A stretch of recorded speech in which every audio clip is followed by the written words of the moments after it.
Who got the truth?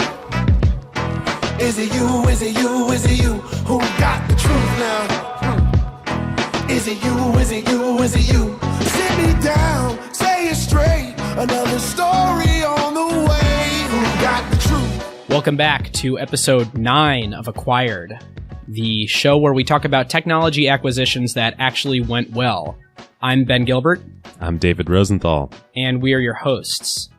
This week, we're going to be covering an older acquisition, but following a theme from our last episode in productivity software. We're going to be covering what became the eventual suite known as Google Drive, Google Docs, Google Sheets, and is it Google Presentations? Google Slides. I think it started as presentations. Yeah, and then it was presentations, spreadsheets, and docs. The product of many names. Yes. And we'll go through, there were a whole ton of companies that actually contributed to this. David will go through the acquisition history and facts, but largely focused around Writely, which eventually became Google Docs. Yes. A reminder that if you enjoy the show, leave us a review on iTunes. We would love any feedback. Or you can hit us up on Twitter at AcquiredFM. All right, listeners, our sponsor is one of our favorite companies, Vanta, and we have something very new from them to share. Of course, you know Vanta enables companies to generate more revenue by getting their compliance certifications. That's SOC 2, ISO 27001.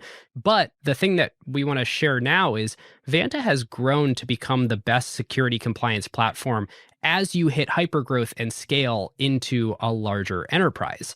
It's kind of wild. When we first started working with Vanta and met Christina, my gosh, they had like a couple hundred customers, maybe. Now they've got 5,000, some of the largest companies out there. It's awesome.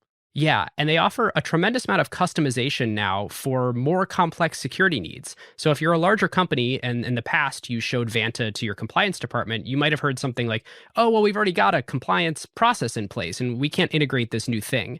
But now, even if you already have a SOC 2, Vanta makes maintaining your compliance even more efficient and robust.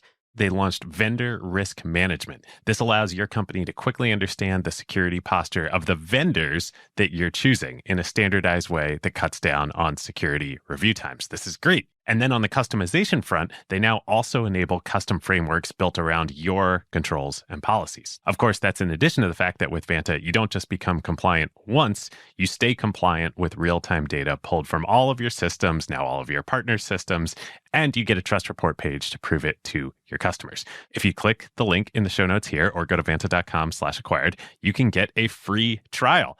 And if you decide you love it, you will also get $1,000 off when you become a paying customer.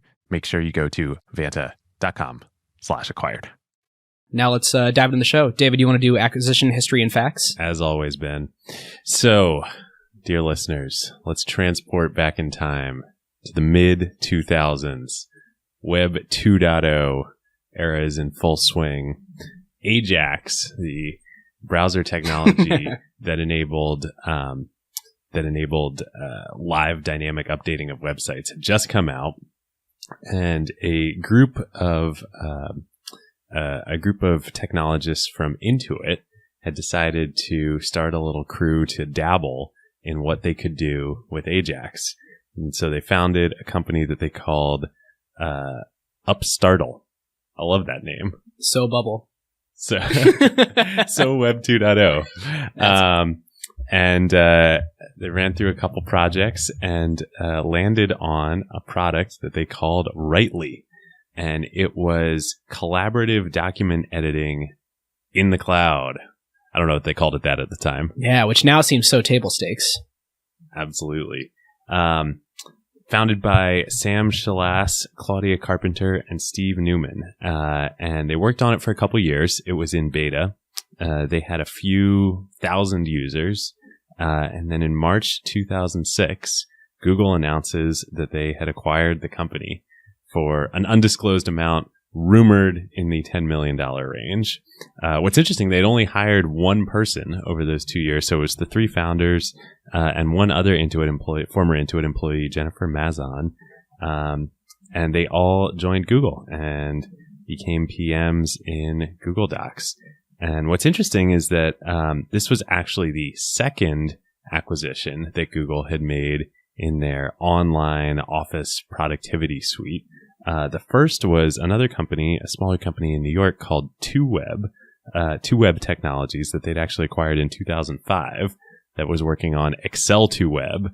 Well, that was something that they brought into Google Labs, right? And I think Google Labs created the first Google spreadsheets before Google Docs even launched. Yes. And this was all happening right around the same time. So Google Spreadsheet launched in Labs in June 2006. Rightly was acquired in March 2006.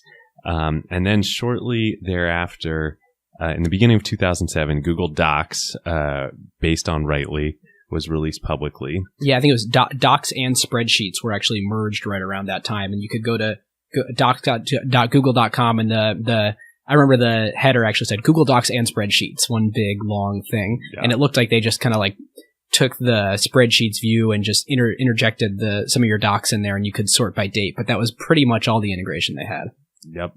And then shortly after that launched, two more companies that Google acquired in 2007, Tonic Systems and Zenter, which was an early Y Combinator company, both of which were working on presentation software for the browser. That's right. Tonic largely the back end and Zenter largely the front end. And it's pretty amazing how quickly Google turned these acquisitions around. September 2007, Presentations was launched, and finally there is now a full suite of Microsoft Office-esque productivity software in the cloud. That's right, but don't ask Eric Schmidt that. When they announced Google Docs and Spreadsheets, he definitely told a gigantic audience full of people that they were not indeed competing with Microsoft, and it was not a competitor to Office. I wonder if our last episode's guest, Kurt Delbenny, was listening at the time. Yeah. And then some might say, the rest is history. However, interesting side note of history. 2007, the same year these final acquisitions happened and the full suite was released by Google. June of 2007, Dropbox is founded. Yeah. And that's interesting. I mean, you look at the bet that Google's making here. I mean, this happens so fast. This all happens within a year and a half span. And all of a sudden they have a full kind of suite here. And they definitely went through and made very strategic acquisitions here, but built a lot of it in-house. I think what they acquired was super bare bones in each of these applications, all pretty inexpensive. I mean, these are all rumored approximate $10 million acquisitions. Last episode we were talking with Kurt Delbenny and we were looking at what Microsoft paid for Acompli and Wunderlist and Sunrise. That, totals somewhere around $500 million. And when Google is getting into to dabble in this game, which is the really inventing the market for cloud productivity, super cheap, because that wasn't, people weren't flocking there yet. People didn't realize that, I need collaboration tools in real time where I can look at the other person's cursor in my document. It was largely a toy at that point. Yep. And, I think these are all really interesting examples of the buy versus build that we were talking about with Kurt a little bit last week. And what's interesting, and one of the reasons I brought up Dropbox being founded around then, all these companies, these 5 or so companies that Google acquired that became the backbone of Google Docs, there were all these rumors, I don't know if you remember, Ben, around the time for years about the mythical G Drive. Yeah, that's the right. G Drive. It was coming. Didn't and launch. It was the Dropbox killer. It was the Dropbox killer, and it didn't launch until 2012. And and one could imagine, we mentioned Zenter was an early Y Combinator company, as was Dropbox. How might history have been different if Google had decided that they would accelerate their Drive efforts by acquiring Dropbox or Box at the same time? Yeah, it'd be interesting. Very interesting. All right, with that, should we move on to acquisition category? Yeah, let's do it. Because I think there's a lot of... This episode, I'm most interested in the fast forwarding to today and looking at, how does this impact Google's business as a whole? So I think, let's happy to just blow right through acquisition history and facts now onto acquisition category. To me, technology. I think all these acquisitions, primarily, Rightly, were these kind of experimental Ajax apps, and everybody was seeing what they could do with Ajax at the time. Google Maps, I remember, was a very flashy demo example of that. And, I think there were a few different people later on, Etherpad, but a few different companies playing around with collaborative editing. And I think Content Editable was the the new hottest thing in browser technology that they took advantage of. And, this is just acquiring, sort of the people that were doing that right. And so I think, technology and a people acquisition, knowing that there was a lot of technology to build in-house to really turn it into a product that was marketable. Yep. It's interesting. I was going to go with business line for this category, but this is such a, when we started doing this, talked about doing this episode, we said it was going to be on Rightly, but as we were doing research, we realized, there are these really 5 or so companies, and none of them too much further along than any of the other ones. Exactly. And I think this really, to me, crystallized this being a classic. Google decided they wanted to get into the business of productivity apps, and they wanted to take a typically Google bent on it and put them in the browser instead of being installed software on your PC. And they decided to get into this business and made the judgment that buying was going to be a faster way to get there than building in-house. Yeah, it sure does feel like a case study in the buy versus build. I mean, I think that dropping, let's say, $50 million shortcutted their time to market dramatically and put all that right brain power in-house right away. Yep. And what's interesting is it's also, I think blending a little bit kind of the tech themes here, but and I don't know what Google thought at the time in terms of their strategy, but as the battleground for productivity software has really evolved from, at that time it was Word and Excel and PowerPoint installed on your computer to now it's this whole suite of, not just those applications, but also your email, also your cloud services as an organization. I mean, what do your, not only the third-party software you're running, which is your email, which is your word processing, which is your spreadsheets, but also your internal company apps that you're running on, whether that's AWS or Google Cloud Engine or Microsoft Azure, as that's really evolved in the last few years. It's almost been this mix within Google that they bought the traditional productivity software, but the email piece with Gmail and the cloud piece, which we can argue, about how much success they've had there relative to Amazon, they built in-house. Interesting. Yeah. So there's the question now of, before we get into what would have happened otherwise, David, do you think that Google should have gotten into productivity at all? Like, let's zoom out, look at Google as a business. It's an advertising business primarily driven by AdWords, and you search and people click and Google gets a cut. And that has always been their cash cow, and for the foreseeable future, looks to be the largest source of their revenue. Working backwards from that, you either have to believe that is at some point not going to become their largest stream of revenue, or that's going to rely on some data or some asset provided by, it could be customers, by the productivity applications. Does it make sense for them to be in the productivity game at all? Yeah, it's a good question. My sense is that Google for a long time has been looking for that what's next. Yeah, I mean, in fact, their revenues now are reported, since they're Alphabet now, we should be saying Alphabet. Alphabet's revenues now are reported as Google and other bets.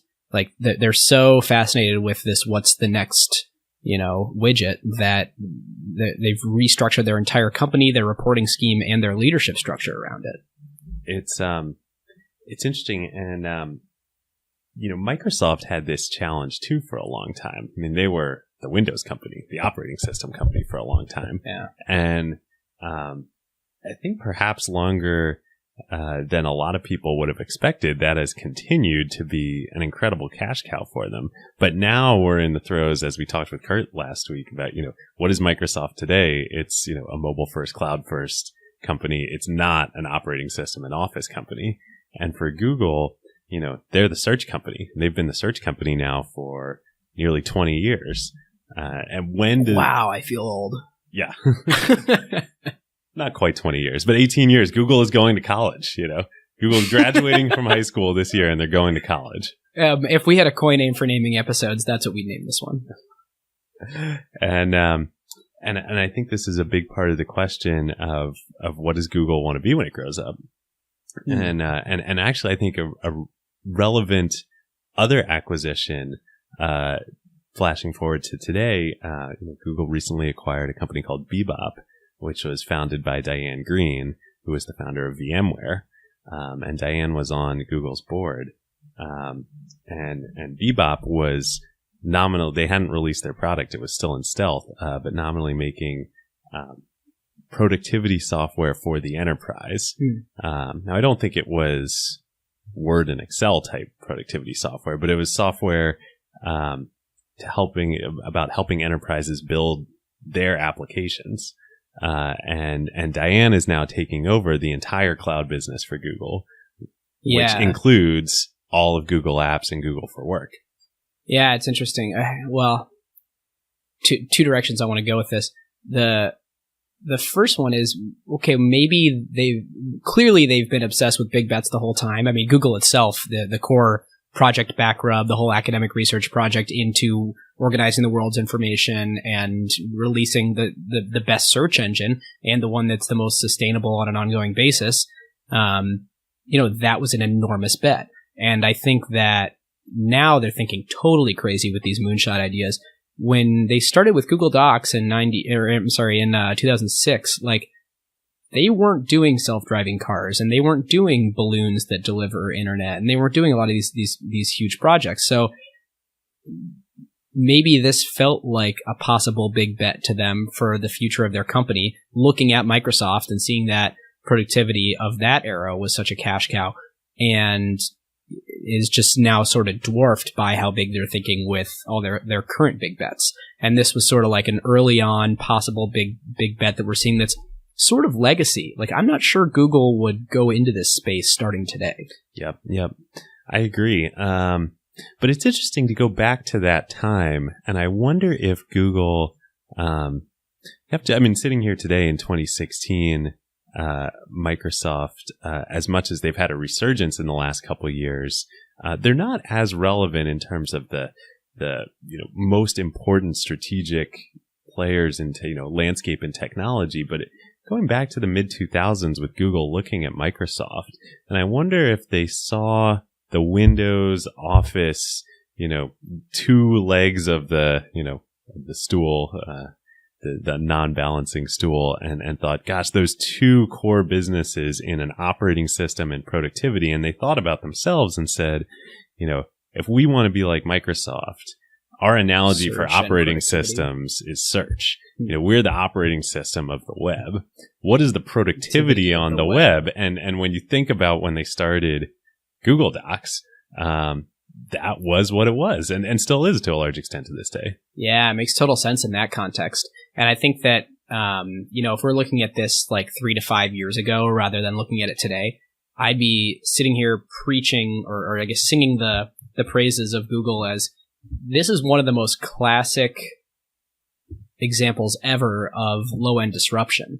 I mean, you have the big thing that the enterprise people are buying with these companies that need every single last feature of Office, even though any given person only uses 5% of it.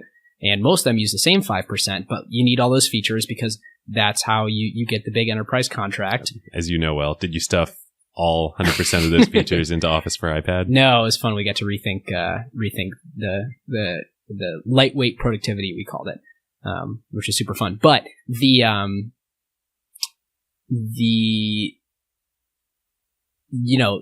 low-end disruption, you get this new person that comes along, Google in this case, with Google Docs. Everything's a total toy. It doesn't have any of the features that the enterprise need. They're giving it away for free.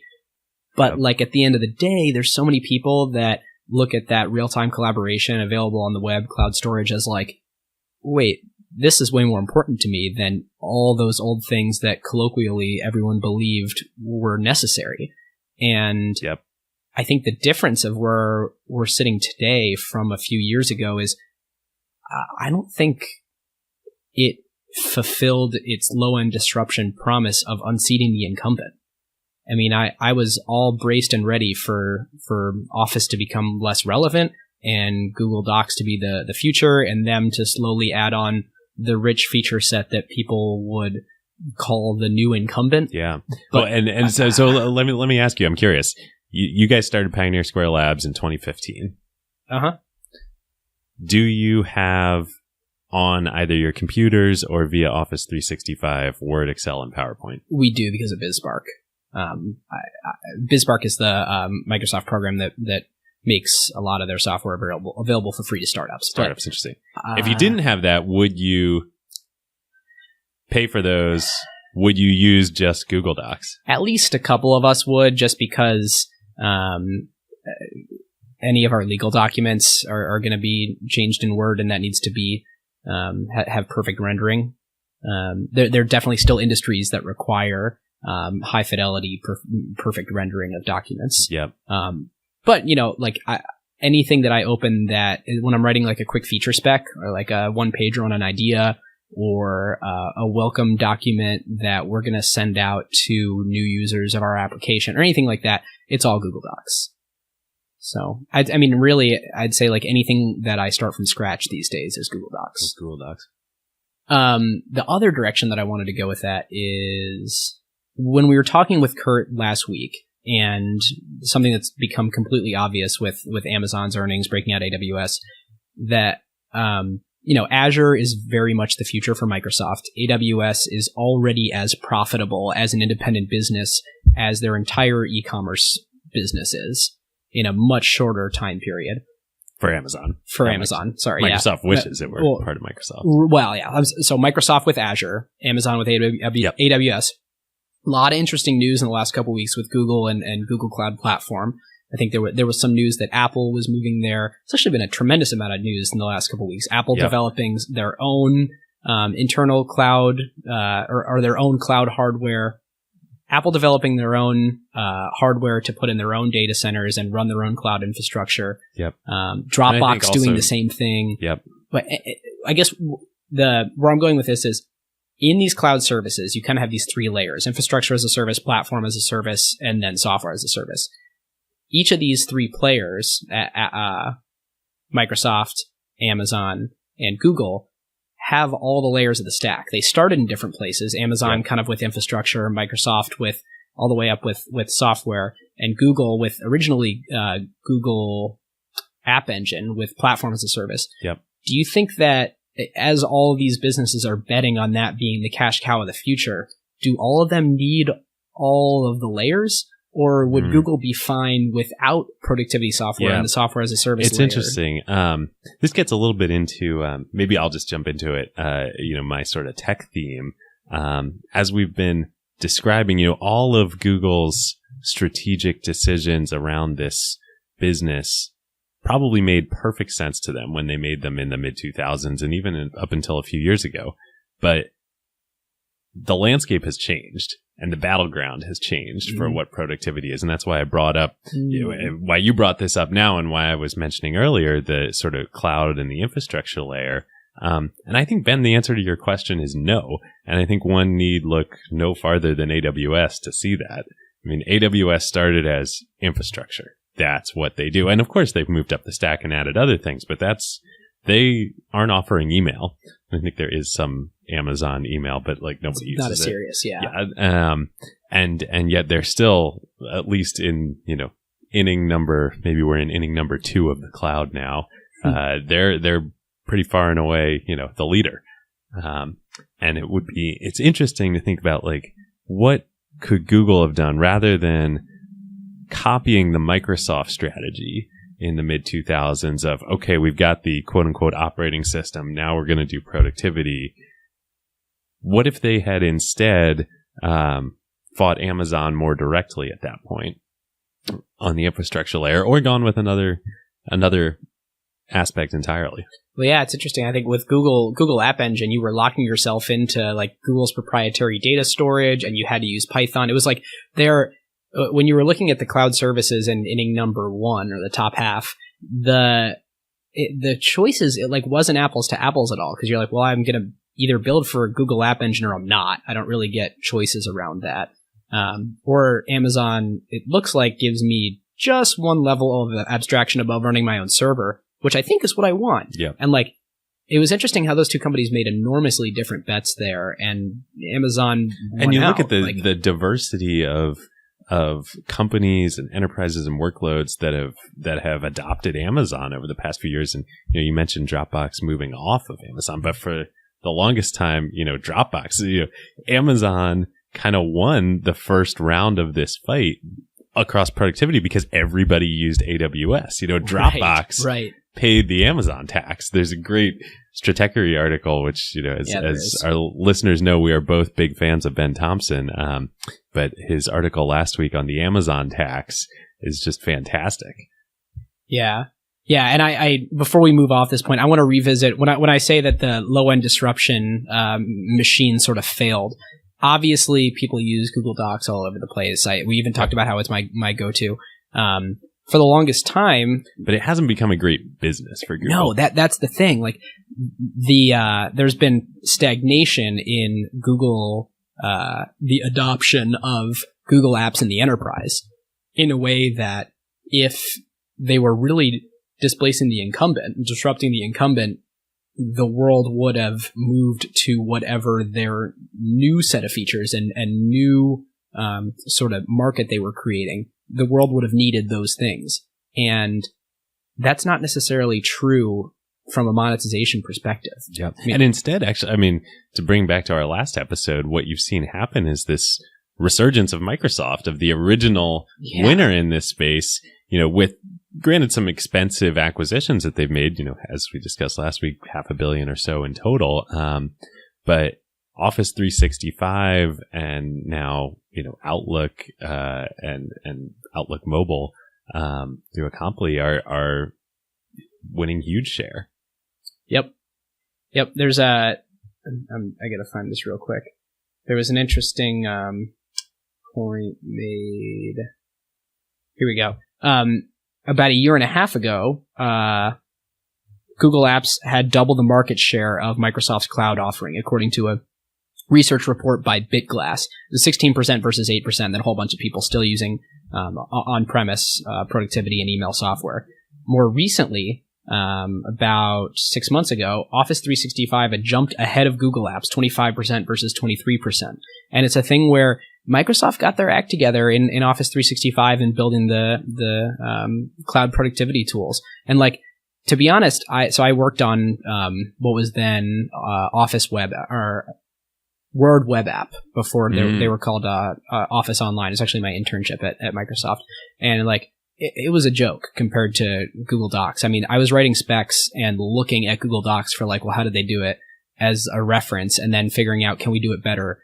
Side note, nope. Not a good place to be as a product team. No, we were totally trying to fast follow, but built on much older infrastructure, and it was kind of a nightmare. And what's happened is really the native clients on all platforms at Microsoft have become excellent through building and buying. Yep. And the cloud applications have held their own, and you can do real-time collaboration now with Microsoft's applications. And even if the user experience, which in my opinion of their cloud applications is still below Google's, they're at least able to tell that story to the enterprise, and Google hasn't won out. And what's really interesting here is that I don't think anyone would argue that the cloud versions of Word and Excel and PowerPoint are great or beating or resurgent or beating Google Docs. But the point is, it doesn't matter. Yeah, it's the wrong battleground. It's the wrong battleground. Microsoft is still capturing the majority of the value in productivity. Google is capturing almost zero right now in terms of the dollars being spent by enterprises and individuals on productivity. And Amazon is just taking a tax on everybody else. Yep. God, this is such a good case study in incentives. I think if I'm ever struggling to understand a business, taking a step back and saying, what is every party incentivized to do, brings instant clarity. Microsoft is a productivity company, operating system productivity company. And, operating system broadly defined. That will become something much more cloud-oriented. Google is an advertising company. And it's not like this low-end disruption was coming from the company that represents the future of productivity. It was coming from an advertising company looking for their next thing. Mm-hmm. So when push comes to shove, Microsoft needs to defend their castle. And they weren't defending it against a productivity upstart. They were defending it against an advertising company that was looking at it as sort of an afterthought. So in my opinion, the atrophy of Google Docs in fighting that war, or in fighting whatever war they should be fighting, where it's going, is largely because they have problems to think about in the future of their advertising business, what it means as they transition from desktop to mobile. And we haven't gotten into Android yet at all, and I think we kind of stay away from there. But like, future episode. Yeah, they have advertising problems that they need to address that are more serious. Yeah, it's a great point. I mean, think about it this way. Like, you're Larry Page, Jeff Bezos, and Steve Ballmer, and then Satya Nadella. Like, how much is productivity on your mind? Like, what percentage of your mind share does that occupy? Jeff Bezos, probably 0. And Larry Page, I don't know, 10%, right? Like, and Ballmer and then Nadella, like, 90%. Yeah. Who's going to win? Right. Or maybe not who's going to win, but who's got their back against the wall and has the most at stake to make sure that they give it their best shot. It's true. This is a great time to tell you about one of our very favorite companies, Crusoe. So Crusoe, as listeners know by now, is a clean compute cloud provider specifically built for AI workloads. NVIDIA is one of their major partners, and literally Crusoe's data centers are nothing but racks and racks of A100s and H100s. And because Crusoe's cloud is purpose-built for AI and run on wasted, stranded, or clean energy, they can provide significantly better performance per dollar than traditional cloud providers. Yes, we talked about that on our ACQ2 episode with Crusoe CEO Chase Lockmiller. The other element that makes Crusoe special is the environmental angle. Crusoe, of course, locates their data centers at stranded energy sites. So think oil flares, wind farms that can't use all the energy they generate, etc., and uses that power that would otherwise be wasted to run your AI workloads instead. Yep. Obviously, it's a huge benefit for the environment and for customers on costs, since Crusoe doesn't rely on the energy grid. Energy is the second largest cost of running AI after, of course, the price you pay NVIDIA for the chips. And these lower energy costs get passed on to customers. It's super cool that they can put their data centers out there in these remote locations where, quote unquote, energy happens, as opposed to the other hyperscalers such as AWS and Google and Azure, who need to build their data centers close to major traffic hubs where the internet happens because they are doing everything in their clouds. Yep. If you, your company, or your portfolio companies would like to use the lower cost and more performant infrastructure for your AI workloads, go to crusoecloud.com/acquired. That's CRUSOE cloud.com/acquired, or click the link in the show notes. All right. What would have happened otherwise? Well, it's hard to say. This actually is a really interesting one. Had these companies, let's take Rightly, for instance, had that been an independent company launched publicly, and let's say they'd built Google Docs, what would that look like?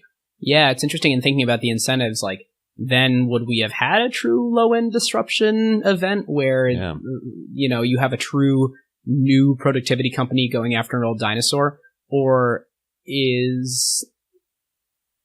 were they still fighting an unimportant battle? Yeah. Well, and let's look at, Box and Dropbox here, because these are the closest comps we have. Would Rightly have gone into storage, maybe? Yeah. Is that interesting? Or, storage, that Box and Dropbox obviously did. Today, who knows what'll happen in the future, but I think with both of those companies, Apple should buy Dropbox. Well, there's history there. Well, it's a different person making that decision now. Yes. We're referring to Steve Jobs famously offered to buy Dropbox for $1 billion, I believe, something around that. And then I don't know that it was ever first disclosed. He called it a feature, not a company. And then when he came back with his tail between his legs, then Drew Houston told him that politely declined. But again, who knows what the future holds? But sitting here, March 2016, do we think Box or Dropbox could ever be a company at the scale of Microsoft or Google or Amazon. Personally, I think that's hard to see. Yeah.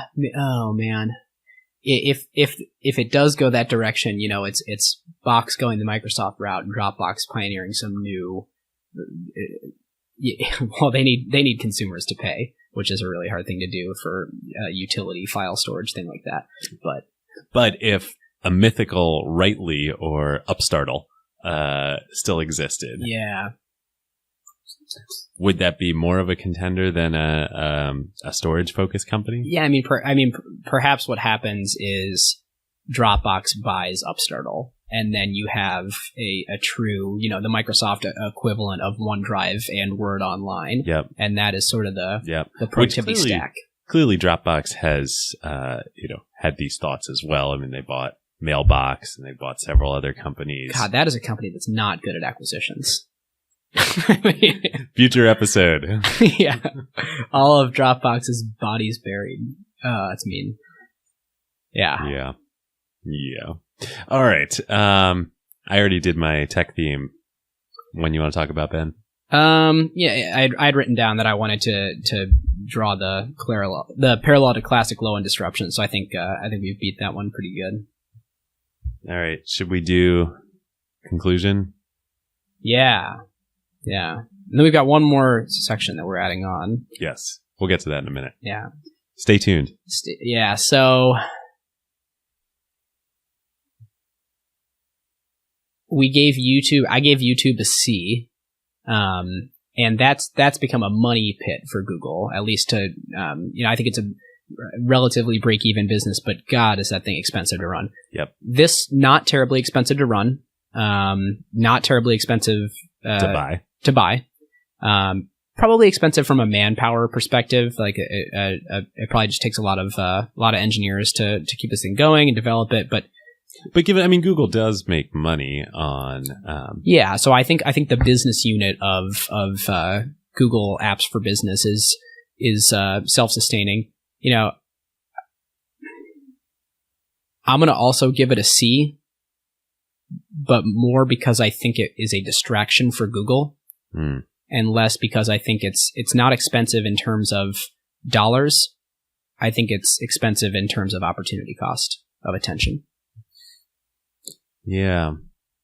Interesting. So you're making an argument, not this specific argument, but a sort of category argument that by acquiring these companies and taking a productivity focused strategy for several years, adopting that at Google, it was actually a major distraction from either their core strategy within search or finding another sort of leg of the stool that would be a better fit with their core capabilities as a company versus trying to go down a path that they really weren't equipped to succeed in. Yeah, I think at the end of the day, Google was looking for a second huge business, much like for Microsoft, they had Windows and then they had Office. And there's some argument that it contributes to their existing business, but they were going after selling productivity tools, and that just didn't become a huge business for them. It's a decent business. I think it's a self-sustaining business. It's a profitable business, but it's not a Google scale business. Yep. It's not a huge business. Right. And I think for many years, that was where they were focusing energy. When really, there's a big potential problem with their current business as things go more mobile. And now they're looking at all these other moonshot opportunities. And I think for a long time, they thought productivity could be a second huge business for them. Yeah. So I was going to give this acquisition a B for many of the reasons you initially started talking about. Well, it wasn't a huge success, but they didn't spend a lot of money, and it's not losing a lot of money for them, or consuming a lot of capital like YouTube.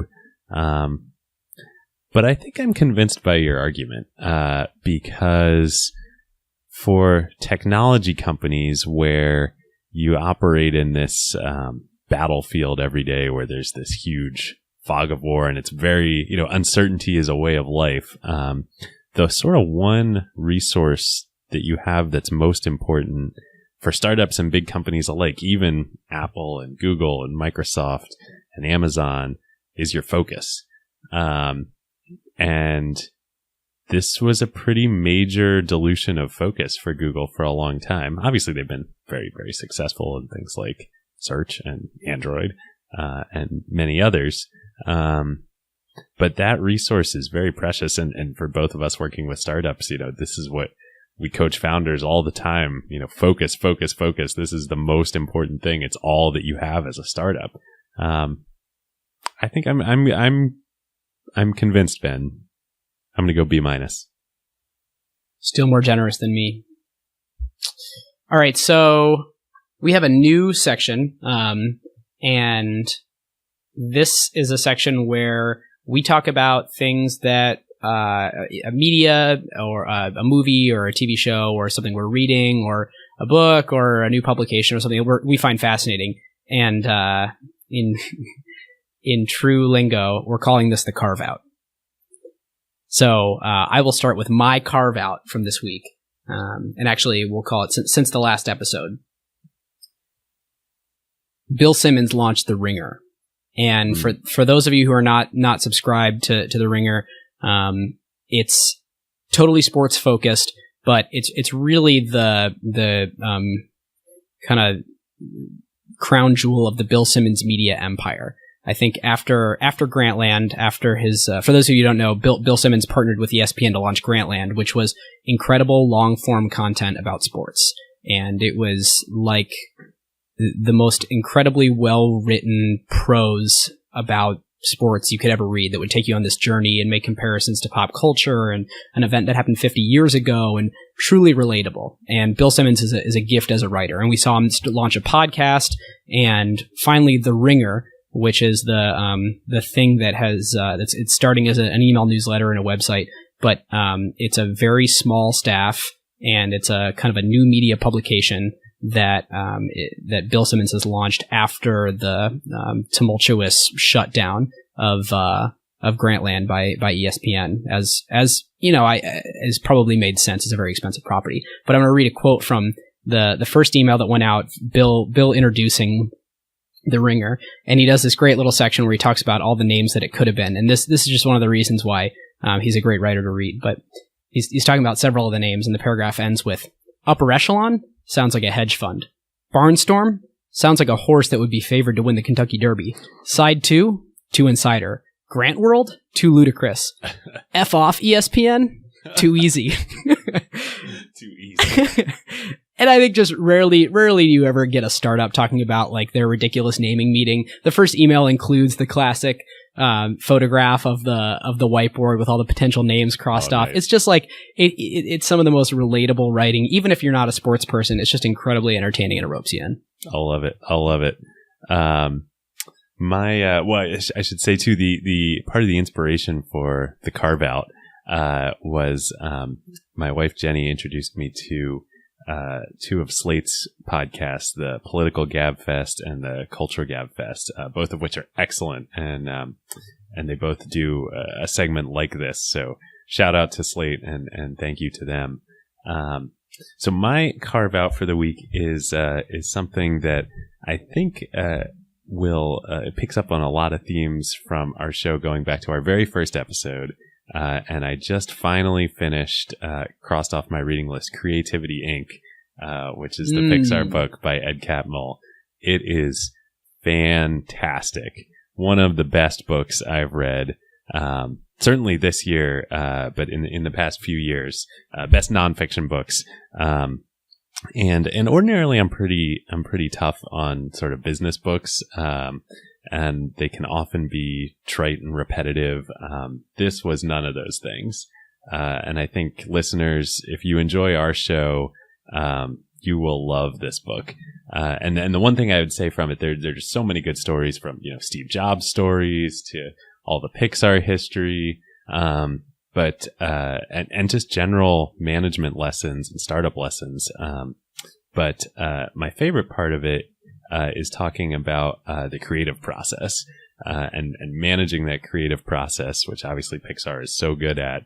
And the one of the points that Ed makes in the book is that it is always a struggle. You know, even at Pixar, they've done this so many times, and there's this temptation for them, even within the company, to make it, you know, easier, to make it rinse and repeat. To, you know, why do they have to struggle every time? But if you don't have that struggle, you know, you don't get something great. And I think that is so applicable to startups. Like I see it with the companies that I work with. You know, every day there are good times and bad times, but even the companies where to the outside world, it looks like it's all, I'm going to use my least favorite phrase of up and to the right, because it's always to the right, but it looks like it's all up as it goes to the right.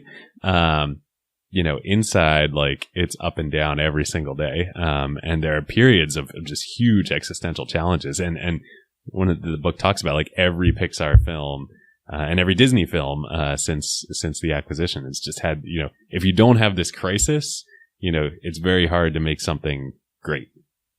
Amen to that. All right, listeners, we have a longtime favorite acquired company to tell you about, Modern Treasury. Modern Treasury is the software platform that turns money movement operations into code. Yeah, for years now, services like Stripe, Adyen, and Square have enabled developers to accept credit card payments in apps. But that's only the tip of the iceberg of what a business needs to fully handle the movement of money in and out of their company. Those payment actions from Stripe and Adyen, et cetera, flowed through to ledger systems and then reconciliations, compliance verifications, and that's before any cash actually moves between institutions, which of course involves banking operations.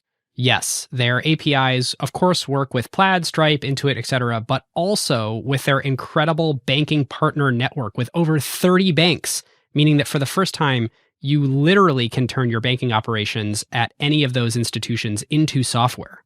This means faster payments, easy adoptions of new payment rails when they come out, like FedNow. It means automatic reconciliation and real-time financial data. This lets you move money at the speed of software, which, as we now know after the first half of 2023, being able to move money fast is very important. Yes, we love Modern Treasury so much. The founders and really the whole team have become close friends of Ben and mine, really back to when they first got started. And this is a very cool full circle moment that just happened. We just emceed their first big conference here in San Francisco, Transfer, which happened at the beginning of June. Yes, if your business involves money movement, be it a marketplace, fintech platform, real estate, lending, investing, or anyone who reconciles or moves money, go on over to moderntreasury.com/acquired and make sure that when you get in touch, you tell them that Ben and David sent you. Listeners, we'll leave you here. Thanks for tuning in this week. Visit us on iTunes, write a review if you like the show, tell your friends, and see you next time. Who got the truth? Is it you? Is it you? Is it you? Who got the truth now? Huh?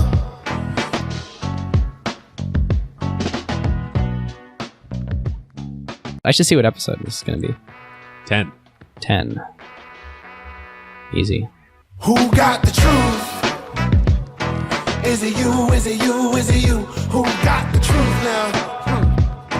Is it you? Is it you? Is it you? Sit me down, say it straight. Another story on the way. Who got the truth? Welcome to episode 10 of Acquired, the podcast where we talk about technology acquisitions that actually went well. I am Ben Gilbert. I'm David Rosenthal. And we are your hosts. Today, we come to you with an acquisition that is actually not a technology acquisition, but something that David and I were inclined to talk about anyway, because we both sort of have a little romantic fascination with anything involving airplanes, and this is particularly interesting. Today we're going to be talking about Alaska Airlines acquiring Virgin America right here in our own backyard in Seattle. Before we get into the acquisition history and facts, wanted to remind you that you can sign up now at Acquired FM to get our episodes delivered via email. We also would really, really, really appreciate it if you could rate us on iTunes. It'll help us grow the show and expand what we can do with it, from productions to new topics and guests. All right, listeners, our sponsor is one of our favorite companies, Vanta, and we have something very new from them to share. Of course, you know Vanta enables companies to generate more revenue by getting their compliance certifications. That's SOC 2, ISO 27001. But the thing that we want to share now is Vanta has grown to become the best security compliance platform as you hit hypergrowth and scale into a larger enterprise. It's kind of wild. When we first started working with Vanta and met Christina, my gosh, they had like a couple hundred customers, maybe. Now they've got 5,000, some of the largest companies out there. It's awesome. Yeah, and they offer a tremendous amount of customization now for more complex security needs. So if you're a larger company and in the past you showed Vanta to your compliance department, you might have heard something like, oh, well, we've already got a compliance process in place and we can't integrate this new thing. But now, even if you already have a SOC 2, Vanta makes maintaining your compliance even more efficient and robust. They launched vendor risk management. This allows your company to quickly understand the security posture of the vendors that you're choosing in a standardized way that cuts down on security review times. This is great. And then on the customization front, they now also enable custom frameworks built around your controls and policies. Of course, that's in addition to the fact that with Vanta, you don't just become compliant once, you stay compliant with real-time data pulled from all of your systems, now all of your partner systems, and you get a trust report page to prove it to your customers. If you click the link in the show notes here or go to vanta.com/acquired, you can get a free trial. And if you decide you love it, you will also get $1,000 off when you become a paying customer. Make sure you go to vanta.com/acquired. Now, with that out of the way, David, you want to dive into acquisition history and facts? Indeed. Yeah, this will be a fun one. Listeners, let us know what you think. Don't worry, we're not changing the topic of the show, but we thought we'd have some fun and analyze a very different industry than technology. Yeah, and not to mention the fact that, it's not a tech acquisition. There is technology involved, but the way we're kind of breaking the mold on this one too is this just happened last month. Yep. It's not like, or this month actually. Yeah, a couple of weeks ago. Yeah. So this is something where it's going to be highly speculative. But I think it's gonna be a fun ride. All right. With that, so Virgin America was actually founded in 2004, by Richard Branson. And then had to go through a whole series of machinations to end up finally launching their airline service in the U.S. Not until 2007. And over those 3 years, a whole bunch of things happened. So one, it turns out that due to some crazy laws, U.S. domestic airlines cannot be owned, cannot have foreign ownership greater than 25% of the company. Crazy. So Branson and Virgin had to basically sell off 75% of the company before they could even have a hope of operating. It's wild. And I think at that point when they were first starting, it was Virgin USA even, and then they rebranded a little bit. It was later that they rebranded to Virgin America. So Branson sells 75% of the company to a couple hedge funds. And licenses the Virgin brand to Virgin America. So that Virgin America doesn't even own Virgin that's painted on their own airplanes. Yep. And there was talk at various points in time about ditching Virgin, the name. Would that help get regulatory approval earlier, faster? Craziness. Anyway, they finally clear all the regulatory hurdles. They buy some aircraft. They start operations in San Francisco with SFO as their hub. They launch in 2007. Things go fairly well. They don't die, at least, like a lot of startup airlines, and they actually have some major kind of technology related innovations. So in 2009, Virgin actually becomes the first airline to offer GoGo in-flight wireless, in-flight Wi-Fi, which is now it's hard to imagine now. Taking up. As Louis C.K. says, is magic and is the newest thing I know that exists. I hate it when now the random, rare times when you end up on a plane without Wi-Fi. Sorry. They also are the first airline, to install in-flight, seat back, interactive touchscreens for everybody all throughout the whole plane. Not to mention purple afterglow lighting. Not to mention nightclub-inspired mood lighting. For our listeners who haven't flown Virgin America, they're probably going to have no idea what we're talking about. But yeah, I guess it's a pretty West Coast. I think anybody listening in the Bay Area has definitely flown it since they're hubbed out of SFO. But. So the Virgin actually ends up going public, having an IPO in November 2014. And then not that long later, we're about 18 months since then, a bidding war erupts for the company between Alaska, which ended up buying them, and had been rumored to be interested in the company in Virgin for a long time, and JetBlue. And then Monday morning, April 4th, Alaska announces that they have agreed to acquire Virgin for $2.6 billion, which was a 47% premium to the Virgin stock's closing price the previous Friday, and about an 80% premium to where the stock was before rumors came out that a bidding war was happening. Yeah, and this is the first red flag for me. I mean, I think that... basically a massive premium. Yeah. Anytime you see a spike like that, you start to dig into why, and I think we'll talk a little bit more about kind of the way the industry has shifted, but with all the consolidation, the only way that an airline can really compete with the big guys is to be big themselves, and the big guys being United, Delta, American, and Southwest. And so, which itself started as a little guy. Very true.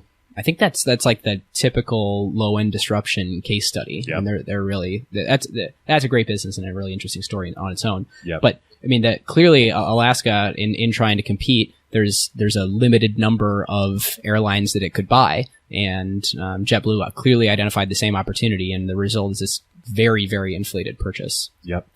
So when the dust clears and all is said and done, basically the total enterprise value of the deal ends up being about $4 billion if you include the debt and the aircraft leases that Virgin had. Which is fascinating because normally when we talk about these acquisitions, we would say, $2.6 billion purchase, in cash and stock, or maybe an all stock deal. This was an all cash $2.6 billion purchase, plus taking on that $1.4 billion of leases on airplanes and debt. And what a ridiculous capital intensive, high fixed cost industry air travel is. That's 4 Instagram spend.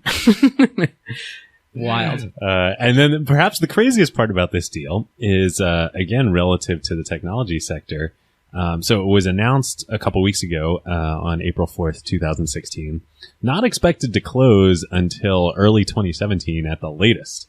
Huge amount of regulatory review that still has to happen here. And we've actually seen precedent, I think in the American Airlines US Air merger, where there was regulatory troubles and it almost didn't go through. And the government extracted huge concessions from those two airlines when they merged. So we may be doing a follow-up at some point in the future if by 2017 we don't see a joined airline here. And our listeners don't revolt against us for talking about airlines. It's true. Well, the other really interesting thing here is, in just talking about the deal price, Alaska Airlines does not have $2.6 billion in cash to make this purchase. If I have my numbers right, as of November of 2015, according to their earnings, they had $88 million in cash and $1.1 billion in marketable securities. Yep. So I believe what happened here is in the bidding war with JetBlue, Alaska has incredibly clean books. They have they're one of the few airlines that actually is investment very low grade. Debt load, and they actually have investment grade debt, which for listeners who come from the investment banking world, basically means that the amount of debt that Alaska has is small enough relative to its earnings power that people think it's very, very unlikely they'll go bankrupt, especially for an airline. No other airline is rated as highly, basically, which means that people who lend to them think there's a good chance they'll go bankrupt. Yeah. So is there a chance then that the way I sort of understand it is JetBlue sort of had to cry uncle because they didn't have the amount of debt available to them. Didn't have the borrowing power to be able to make the purchase. Yep, reach this price. But now this is going to totally transform Alaska. Like they're going to take out another $1.5 billion, perhaps plus, of debt. to make to make the purchase and then to take on the debt and leases that And Virgin was also a fairly low debt load airline as far as airlines go. But still, it's changing the capital structure of the combined company, pretty significantly. Yeah. Great. Should we move on to acquisition category? Yeah, that sounds good to me. Why don't I start with that? Moving on to the acquisition category. This, to me, doesn't fit our mold necessarily of people, technology, product, business line, or other. I mean, I guess everything fits in other. In some ways, it's a business line. They picked up a brand that people have tremendous affinity for and access different customers with. That's assuming they keep the brand.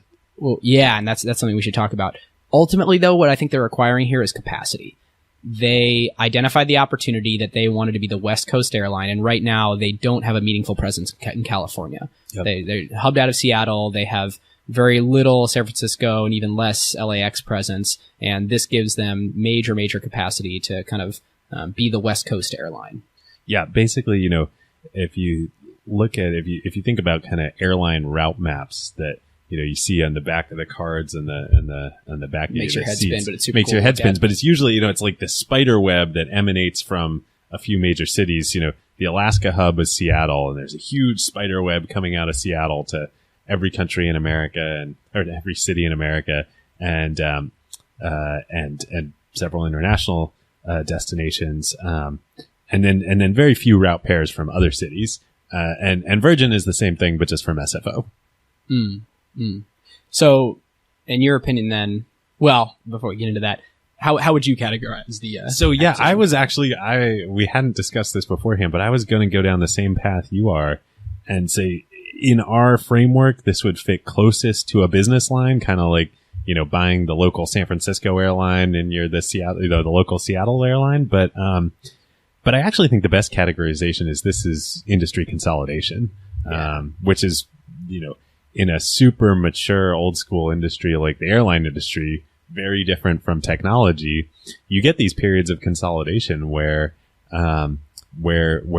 players merge with each other because they feel like they need greater scale to compete, and I think that's what we're seeing happen here. Yeah, and this is an interesting time to go into how Alaska makes the case to their investors for this. There's this great investor deck that they have on their website where they talk about why their investors should feel comfortable with this purchase. And they say that we're bullish on the industry. From 77 to 2009, the industry lost $52 billion. I mean, the airline industry is notorious for. Oh yeah. We should talk about. There's a great. I almost included this as my carve out for the week, but I'm going to do something else because I knew we'd talk about it on the episode. There's a great paper that was written by Michael Malbison and his team, who's a great investor. He was head of Legg Mason, which is a large mutual fund, and at Credit Suisse for a long time. And I believe he's now back at Credit Suisse. He's written a number of great books. He's also a professor at Columbia Business School, I believe. And he wrote this great paper called Measuring the Moat. And it's all about the concept of the moat, as an investor is sort of the most important thing. Warren Buffett emphasized, and Berkshire Hathaway and Charlie Munger, emphasized the moat as sort of the most important thing they look for. And he uses the airline industry as an example of a terrible industry that has destroyed so much economic value and has no moat. Yeah, and this is I'm not sure if this. I think this is still true. It was at least true a couple of years ago. If you look at the airline industry since its inception, and you look at basically a profit and loss statement for an aggregate of every single airline, it's lost value. Like it's actually been. It's actually not been profitable if you look at every the entire single industry. Yeah. And not just lost value, but lost a huge amount of value. A huge amount of capital has been destroyed in this industry. So when they say that 77 to 2009, they've lost $52 billion as an industry, it is interesting that people continue to invest in it. Yet from 2010 to 2015, over the last 6 years, it's It's generated been good times in the airline industry. Yes, $45 billion of value. And so some of the things they cite are, or Alaska cites to their investors, are a fundamentally changed industry structure. And that, I think, is largely, I mean, when you look at the consolidation that's going on, they're basically saying, okay, the fragmentation's gone, and right now the industry structure is that there's 4 relatively perfect substitutes, and these big ones that are all, you know, you're going to get treated sort of like cattle when you're in coach. And you've seen in the past few years, I believe the first was United and Continental merged. You've seen all the major legacy domestic airlines consolidate and merge, and then US Air and American merged, and so you've got this consolidating power structure of the industry that actually represents, you know, between the top 4 airlines, 80% of all U.S. domestic airline traffic. Yeah, so it's interesting. I went and grabbed all their market caps today. Highest right now is Southwest is a $30 billion company. Delta's higher at $36 billion. Southwest at 30, American at 25, United at 21. And then if you look at Alaska is $10 billion without Virgin. Virgin's 2.5 and JetBlue at 7. So if you just look at those players, $132 billion effectively market cap for the industry. And when you think about like Apple as a $590 billion market cap company, you start to understand like, wow, the whole industry here is, you know, if we were looking at this, any given airline and comparing it against one of these mega technology companies that we usually talk about on the show, like airline companies just don't create that much value. Yeah. Or maybe more accurately, they don't capture that much value. Yeah. And it's super interesting. I'm sure we'll get into throughout the show. The supply chain of the airline industry is fascinating. You know, you've got basically a duopoly that are direct suppliers to the airlines in Boeing and Airbus that make the big passenger jets, and they have a huge amount of power over the airlines because, you know, while there is 2 of them, you could go from one to the other. It's not like you can say, it's not like the airlines can be like a Google and be like, you know, oh, we're gonna like, you know, become a, you know, full stack company and we're just gonna obsolete you and we're gonna make our own cloud or whatever. Like, the airlines can't make their own airplanes. Yeah, getting good at servers is different than getting good at airplanes. Yeah. Yeah. So getting back to the Alaska reasons they're bullish on the industry, the industry structure is consolidated. This is sort of a BS bullet point, I think, but returns focused leadership teams. That's sort of like tooting your own horn and claiming competency. Constrained airport real estate. This one's sort of interesting. I guess they're sort of saying like we've reached a saturation point right now where we're not building more airports. The airports aren't getting bigger. And over the last, you know, since 1960, that's been the case. And now it's all about sort of vying for space at the existing airports that we have. And then the capacity acquisition starts to make a lot of sense. Yeah. There are only so many gates. Right. Growth in leisure travel, which is interesting to sort of pick apart and think about why that might be. And then new revenue sources. And I think we can all gripe about how we are well aware of all the revenue sources that airlines can... charging for bags. And food and entertainment. I mean, some of these are new services they've added, and Virgin and Alaska have both been kind of the bleeding edge here of doing flight Wi-Fi and entertainment and movies and snacks that are actually... edible. And co-branded with Tom Douglas. So it's always so funny to get on those planes and see how far, for those of you not from Seattle, he's sort of like the big restaurateur in town, to see how far he's leveraged that brand now that I opened the little snack pamphlet on an American Airlines and there's Tom smiling at me and on the front of it. Love it. So artisanal. So, from a category perspective, you know, I think, absolutely, I would chalk it up to capacity. Yep. And the other point I want to explore here a little bit is there's a really interesting context for this deal that people in Seattle might be aware of, but I doubt anyone not here and that's that Delta actually has been putting a huge amount of pressure on Alaska here in Seattle in their hub. Delta has been growing over the last few years, their presence in Seattle a lot. And for a long time, I think Alaska was probably concerned or expecting that Delta was going to make an offer to buy them. And they haven't. Instead, they've just organically grown and taken more and more gates here in Seattle, and it's really interesting. I was talking to somebody who is far more of an airline industry expert than we are, and he was making the point that the frame of reference is really different for these two companies, Delta and Alaska. Alaska is a domestic carrier and it's a West Coast focused carrier. Delta is an international carrier, and Delta coming into Seattle is part about competing with Alaska domestically because Alaska's built a really nice business here. But also an even bigger part probably for Delta is using Seattle as a gateway for international flights to Asia. Because gate real estate, as you were saying, Ben, is so scarce, and at the other big cities on the West Coast, at SFO and at LAX, is so competitive and impossible to get more real estate there. I think Delta really viewed Seattle as kind of their gateway so that they could send people from all over the U.S. on flights to Seattle and then hop over to Japan, to Korea, to China, to what have you. Makes sense. Whereas for Alaska, that's not even an accessible market to them right now. Right. In looking at this acquisition category and the kind of the way we've both defined it, in a $2.6 billion sale, that it seems inflated for two reasons. One, kind of the bidding war, because there was scarcity of good airlines to buy that would complement JetBlue or Alaska well. But two, a lot of the value, the kind of intrinsic value that was given to Virgin even before rumors of a sale was brand value. Yeah. I mean, they have tremendous customer affinity. They do things a little bit differently.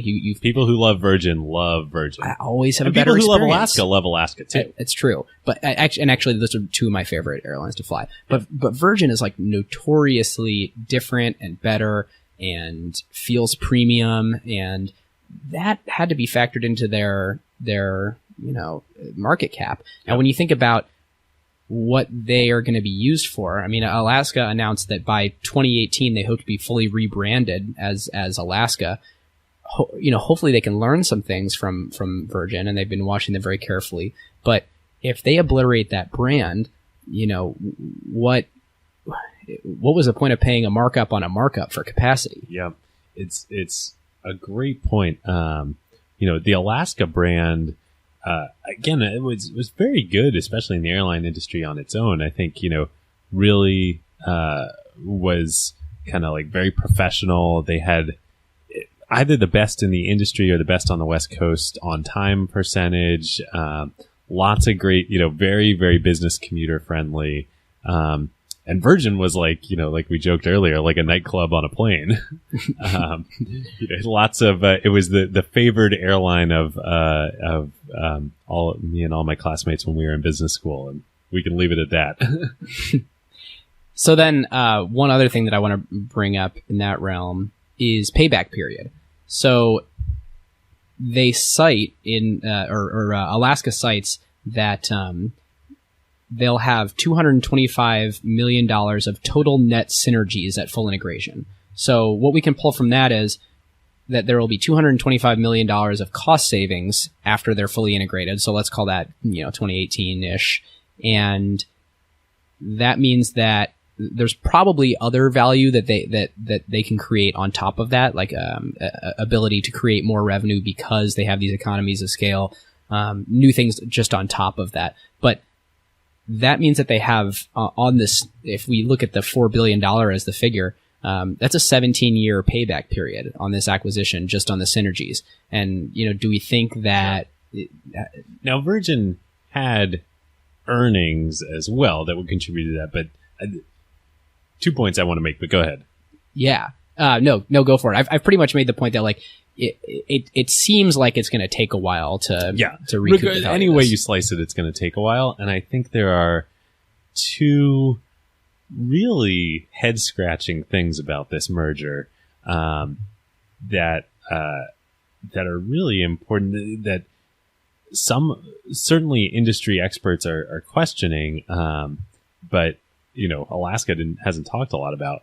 One, the primary reason for the sort of economic renaissance of airlines in the last couple of years has been falling fuel prices. Yeah, which are only nominally passed on to consumers, and everyone's getting a little... Right. And so airlines as a whole, across the whole industry, have gone from, call it spending X on fuel, which was a huge amount of their operating budget and kept their margins, low to negative, to spending like X divided by 2 on fuel. And thus they are enjoying, as an industry, much greater profits than they used to. Now, the question is, like, is that a new normal, or like, are oil prices going to go back up at some point? And, we could do another show on the oil and gas industry, and this is a major existential question for that whole industry. But if you were to take the viewpoint that, like, this is a temporary thing and prices will go back up, which historically they have, fluctuated throughout history, gosh, it seems like you're buying at the top of the market here where profits are artificially inflated. So that's one. Two, synergies, as you rightly mentioned, Ben, are often about the combined revenue potential and and being able to extract more money from consumers and routes and whatnot. But they're also really about cost savings. Yeah. And consolidating the back and office. and economies of scale and all that front. But there's kind of a problem here with this acquisition, and that's that Alaska flies Boeing planes and Virgin flies Airbus planes. Exclusively Airbus. Their entire Alaska fleet. only flies Boeing and Virgin only flies Airbus. And you might say, as a naive consumer, as I did before I started looking into this, like, no big deal. I mean, like, they look like it's a plane. A plane is a plane, right? Like, I get on it, it looks the same. Well, it turns out that actually they have completely different control systems, and pilots who fly Boeing planes can't fly Airbus planes, and pilots who fly Airbus planes can't fly Boeing planes. So it's not like they're going to be able to share pilots at all between these fleets. Not going to be able to share pilots. And of course, all the maintenance and all the parts are completely different. Now, there are the other major airlines do use a mixed fleet of both. Except for Southwest. Yes. So Southwest is entirely Boeing 737s because they realized that a part of their business model was going to be staying as lean as possible and Yep. keeping everything totally interchangeable and swappable. And that's actually been a big part of their story to Wall Street and investors, about why they're a great company. That's been kind of a pillar of it. And Alaska had the same playbook. And now all of a sudden, they're like a 50-50 shop of, Airbus and Boeing. Yeah, and from a heartstrings perspective too, how dare a Seattle company buy a company that's entirely Airbus planes? That's just not patriotic. Oh, much sordid and painful history on Seattle and Boeing, and perhaps for another show. Yeah. So yeah, and I think that kind of actually segs into what usually is a short segment for us, and I think we'll also probably be short here of what would have happened otherwise. And here, clearly, the otherwise, I mean, Virgin was going to be acquired, and the otherwise was JetBlue had acquired them. Now, JetBlue is also an Airbus company, so would have been a lot easier for them to realize cost synergies. yeah, and there's two points I want to make here. One, Virgin is sort of only recently profitable. I think so they launched in 2007, took them 3 years to have their first profitable quarter. They're struggling as pitching themselves as both a low cost airline and an airline that has a really premium service. Yep. And I think that they were better at adhering to the premium service than they were to the low cost, but that's a tough story to sell to consumers. And I think they were struggling with how to be both, because you can't both be a Volvo and a Cadillac and have that story be sustainable and enduring. And so I think that Virgin didn't necessarily need to sell. They were definitely in the right place, right time, where they had exactly what they got an 80% premium to their pre-acquisition share price. That's pretty good. Yeah, good on them for their M&A positioning, but that seems like a little bit of a precarious position. And as at Pioneer Square Labs, a lot when we're thinking about starting these companies, I think I would get a lot of crazy looks if I was like, well, we're going to be a low-cost premium company. It reminds me of, I've been reading another, could have potentially been my carve-out, but won't be. I've been listening on audiobook to a great book called Business Adventures.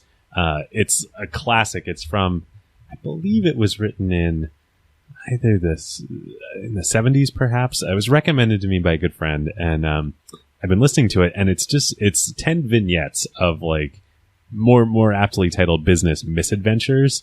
The first one is about a stock market crash in the 60s, but the second one that I'm listening to now is about the Edsel, the car that Ford launched that's like widely considered like the worst product launch in history. And one of the key lessons from it is that like Ford wanted the Edsel to be everything to everyone. Like they say, like, you know, daringly adventurous with a dash of conservatism, you know? And it's like, what? Are you kidding me? Like, you know, you know, for it's elegant, you know, luxury for the aspiring, you know, young executive, you know, and affordable for like the middle market. And it's like, what? Yeah. And it failed spectacularly. Yeah. I'm not over here preaching that was going to be Virgin's path, but that was always sort of a head scratcher to me about that company. Now, the question that I want to pose to you is, what would have happened to Alaska with all the consolidation in the market going on and kind of moving to four major players, the pressure from Delta on the home front? You know, what if they don't expand? Yeah, and I think this, you know, to give some credit to Alaska, I feel like we've been sort of taking pot shots at this deal. They were in a tough position, I think. You know, doing well in the moment, but facing this pressure from Delta, this consolidation across the whole industry, and they had developed a really, really nice niche here in Seattle as the you know, by far the best routes and customer service for people who live in Seattle and fly in and out of SeaTac, but great business routes. But they kind of had nowhere to go. They were getting pressure from Delta here. It was super hard for them. What are they going to do? Expand internationally? Are they going to go to other cities? And that's what they did with this. They said, we kind of need to grow. It's going to be super hard to do organically. Here's an opportunity. We have a great balance sheet, and for an airline, a lot of cash. We know we're relative to the industry pretty well run. Here's an opportunity to buy Virgin and basically double our size and run the same playbook again. Or they could have just stayed in sort of steady state where they are. Well, it's funny. You would hope that they double their market size because the acquisition is so expensive. But when you look at the numbers of what Alaska's doing and what Virgin's doing, Alaska has 32 million total passengers a year. Virgin has 7. Alaska has 1,000 departures a day. Virgin has 200. There's 112 destinations served by Alaska. Virgin has 24. Pre-tax profit from Alaska, $1.3 billion. Virgin, $200 million. So, like, that is an expensive purchase for a much, much smaller operation. Yep.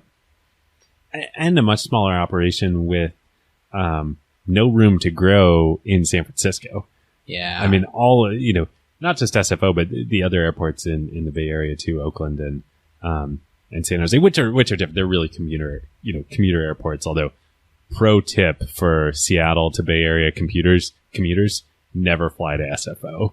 You always got to do Oakland or San Jose. Because if you do at SFO, there's so much fog and fog delays, and they always delay the Seattle flights because they want the cross-country flights to land on time. Got to do Oakland or San Jose. Pro tip. Anyway, but there's no room to expand at any of these airports. Yeah. This is a great time to tell you about one of our very favorite companies, Crusoe.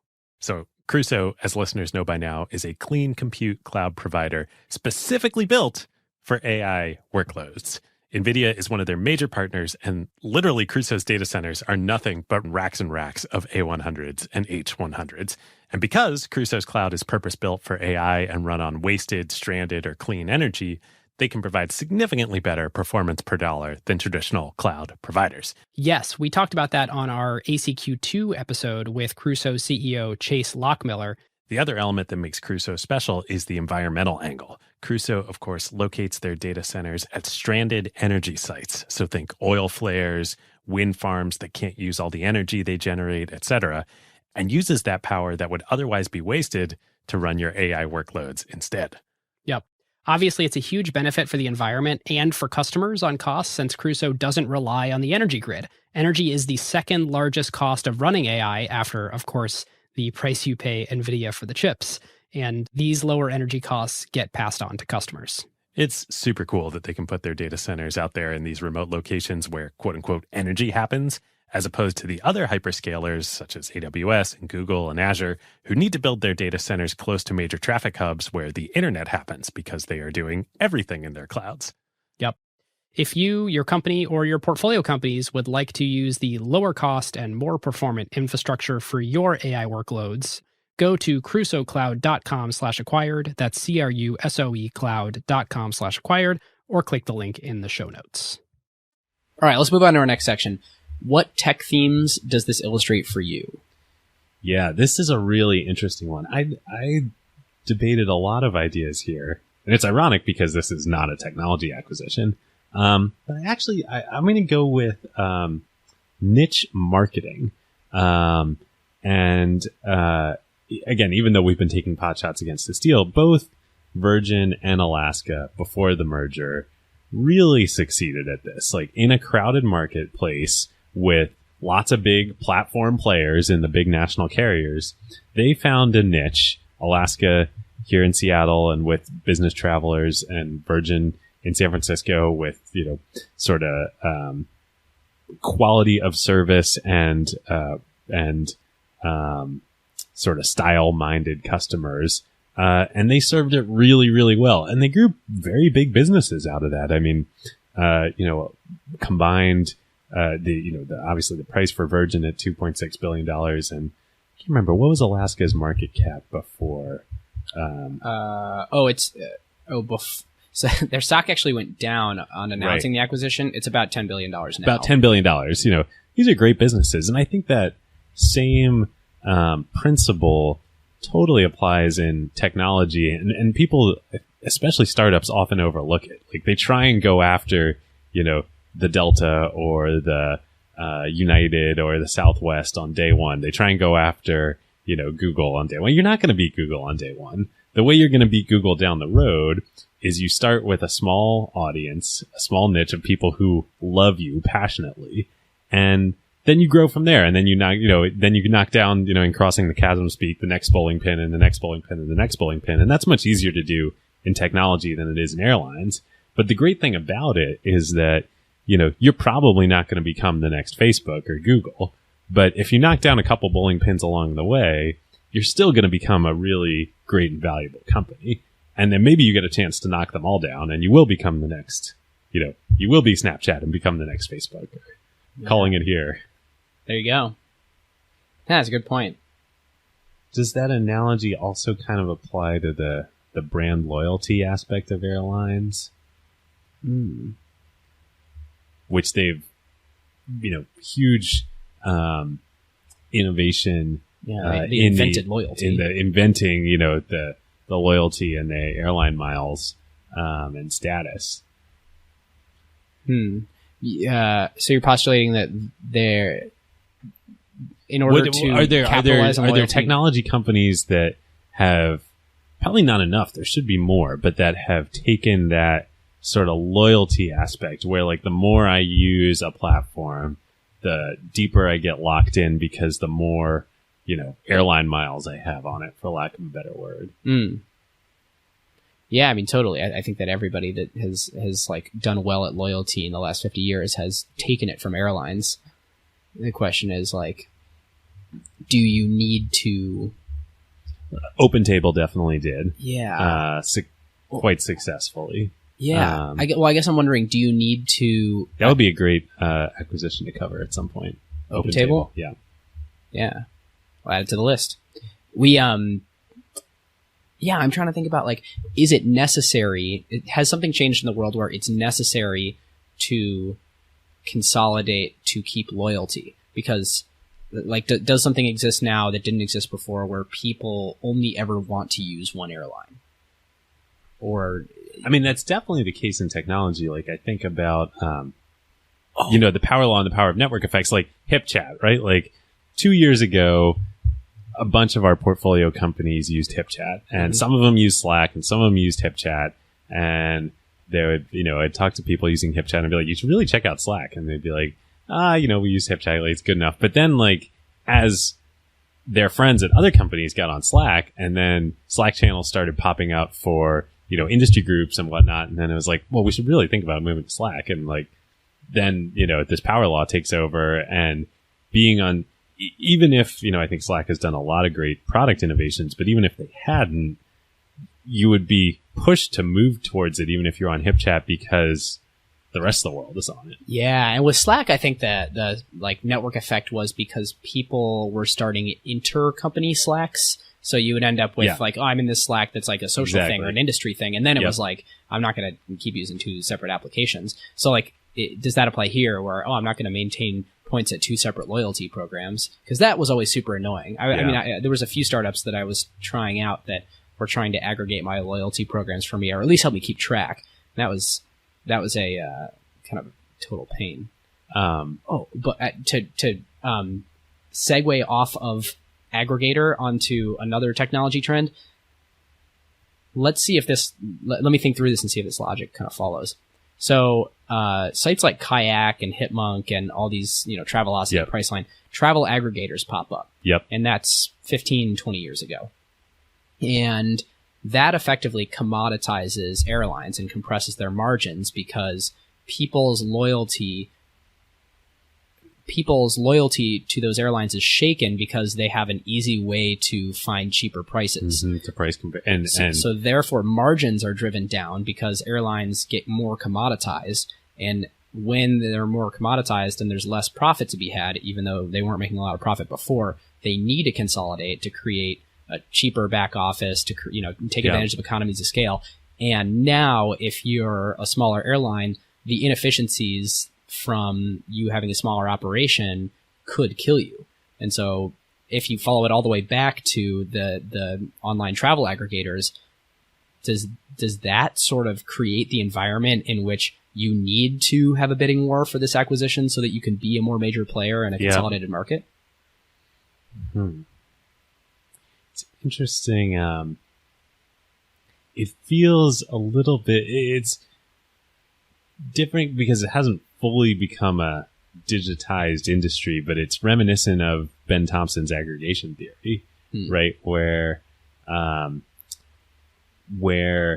aggregating the consumer endpoint and experience, he argues, in the digital 21st century, post-internet world, is where all the value is, and then you can aggregate all the difficult, content creation behind that content creation. He says, but in this case, airlines, like point-to-point travel, and own that relationship with the customer at the front end, and then you commoditize everything on the back end, and that's completely happened. And interesting, Southwest, has refused to participate in the aggregators to let themselves be aggregated, and probably has some of the most loyal customers. Their ticker symbol is LOVE, LUV, right? And they always talk about how much everybody loves each other at Southwest. They've fought that actively, and have probably had the most success on the branding front. Yeah. Well, why don't we move on to rendering our conclusions? I think it's that time. Yeah. And I think we've kind of expressed our opinions laced in a bunch of comments throughout this. For me, I think the value is inflated, both by the bidding war and by the fact that they bought something that had brand built into the market cap when they're not necessarily going to leverage, and in fact have announced they're not going to leverage that brand. But I think they needed to. And I don't think they had a lot of options. And I think they both picked the time right when this was an available purchase. And they put themselves in a really good position to make that purchase by, I'm probably the wrong person to talk about this, but by putting their books in a great position over the last 5 years and being really intentional about having or being an investment grade or having investment grade credit. And, I think that JetBlue didn't prioritize that as much, and neither did any of the other smaller airlines. And in a world where they need to consolidate, they put themselves in a position where they're able to do so. So I'll give it a B-. Yep. I mean, it's hard to separate out, just, at least for me, this sort of coming from the tech industry, this sort of shock at looking at the terrible economics of the airline industry as a whole and dynamics, versus the actual quality of decision making in this acquisition. So I think a lot of what you said I agree with, but I'm going to go lower. I'm going to go C-, because what you said is right, but they paid so much money. They paid so much money. I mean, I don't think it's public, and I don't know that anybody except the executives involved know what Alaska's initial bid for Virgin was, but like it got bid up so many times until like, ooh, that's a large price for something that your pilots can't fly. Can an airline make a good purchase? Yeah, good point. Good point. Yeah. All right, should we move on to the carve out? Yeah, so this is wild. Like I was like stopping myself from laughing, and my jaw dropped, and I think it almost ruined David's train of thought earlier when he started talking about how it wasn't going to be his carve out, but it was a paper that Michael, is it Malbison? Malbison, that Michael Malbison wrote about this. I picked my carve out as a Michael Malbison talk that he gave at Google. Oh, this is so good. Everybody should watch this talk. It's really good. And this, David, this is so weird. I haven't watched this in probably 2 years. And it was something that I've recommended to friends very often. And so I was sitting here before the episode thinking, I didn't see anything particularly interesting this week that I wanted to recommend, but how about an oldie but goodie? It is absolutely wild that this talk is great. And it's based on a book that I've read the book too, which is worth reading too, called Untangling Luck and Skill. Yep. Untangling Skill and Luck, the Success Equation. And it is so fascinating. He gives so many great examples that will make you both follow it logically and nod your head, and sort of scared about how much of your own success has been out of your control, or how much the world is out of our control. So how much of your own success cannot be attributed to you, and how much of your own failure cannot be attributed to you, and trying to figure out what are things that you have attributed to your own skill. Yes. And what are things that, you actually should be focusing on, and what are things that you should know that there's going to be randomness in the world. It's the talk. If you only have an hour, listen to the talk. If you really want to go deep on this, get the book. It's so good. I will restrain myself. I could go in so many directions, but one real quick vignette I want to throw out is one of my favorite themes from this talk and book is the paradox of skill, which is such a cool thing that, like, in a given activity, the whole premise of the talk in the book is that any activity, the results of which are going to be based somewhat on the skill of the participants in the activity and somewhat on luck. And there's a spectrum, and some things go more towards the luck end and some towards the skill end. The paradox of skill is that even in things that are highly skill based, as the level of play gets higher, so imagine the example Malbison uses is basketball. As basketball, which is very skill based, as the level of play gets higher and higher, and the parity of skill amongst the players gets more and more uniform, then luck plays an increasing role in the outcome, even though it's a skill-based game. Particularly due to globalization, because the only people who are even considered for this are the best in the world. Yep. So then it's like, well, among the people that are all the best that look very similar to each other in skill level, the variation in skill gets so minute that luck is magnified. Yeah, super. And the exact same dynamic holds true in investing, in startups, in lots of things. When the world is the pool, you always have the cream of the crop, and then it's all about all the crazy dynamics that play out from there. So can't recommend it enough. It's on YouTube. We'll link it in the show notes. Definitely check out The Success Equation, Untangling Skill and Luck. I've taken enough time. I'm going to save mine for another time. It wasn't super interesting anyway. Well, I'm going to doubly recommend this. It's so good. All right. Well, there you have it. All right, listeners, we have a longtime favorite acquired company to tell you about, Modern Treasury. Modern Treasury is the software platform that turns money movement operations into code. Yeah, for years now, services like Stripe, Adyen, and Square have enabled developers to accept credit card payments in apps. But that's only the tip of the iceberg of what a business needs to fully handle the movement of money in and out of their company.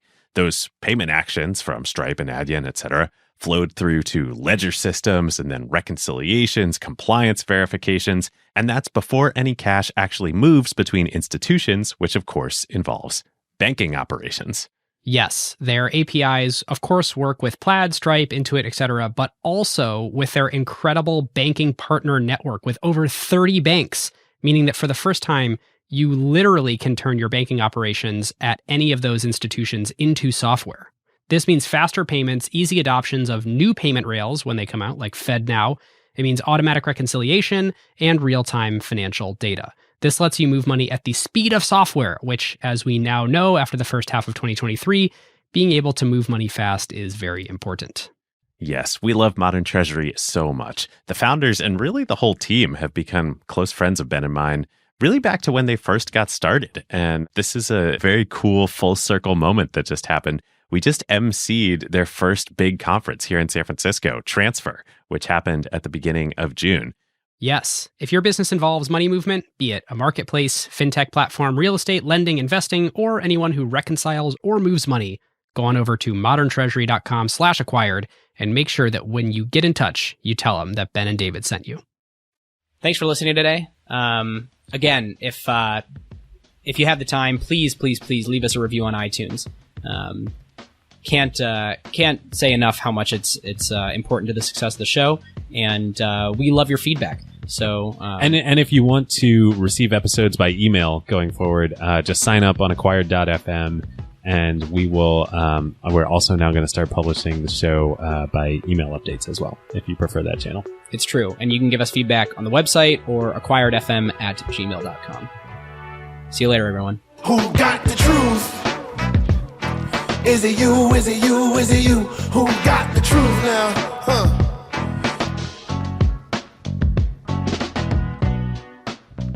Yeah, in fact, there's Drake lyrics. I got enemies, got a lot of enemies. Got a lot of people trying to keep me from... Yeah, I don't know the rest, but it's great. Who got the truth? Is it you? Is it you? Is it you? Who got the truth now? Is it you? Is it you? Is it you? Sit me down, say it straight. Another story on the way. Who got the truth? Welcome to episode 11 of Acquired, the show where we talk about technology acquisitions that actually went well. I'm Ben Gilbert. I'm David Rosenthal. And this is our show.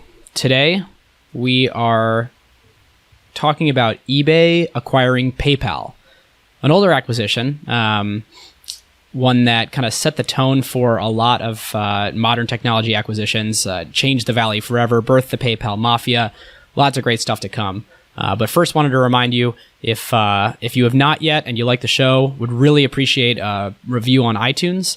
Yeah, and as always, hit us up on Twitter, acquiredfm, or at Gilbert or at DJ Rosen. We love feedback. We do. We promise we'll listen and we'll try and make it better.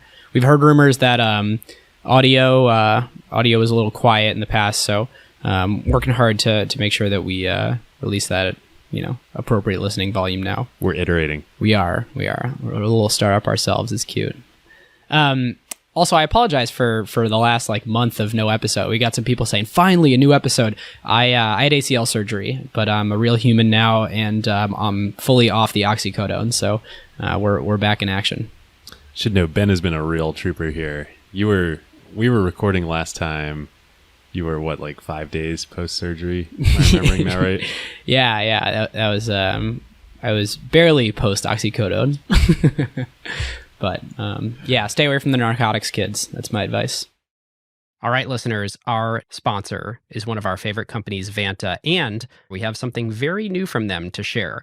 Of course, you know Vanta enables companies to generate more revenue by getting their compliance certifications. That's SOC 2, ISO 27001.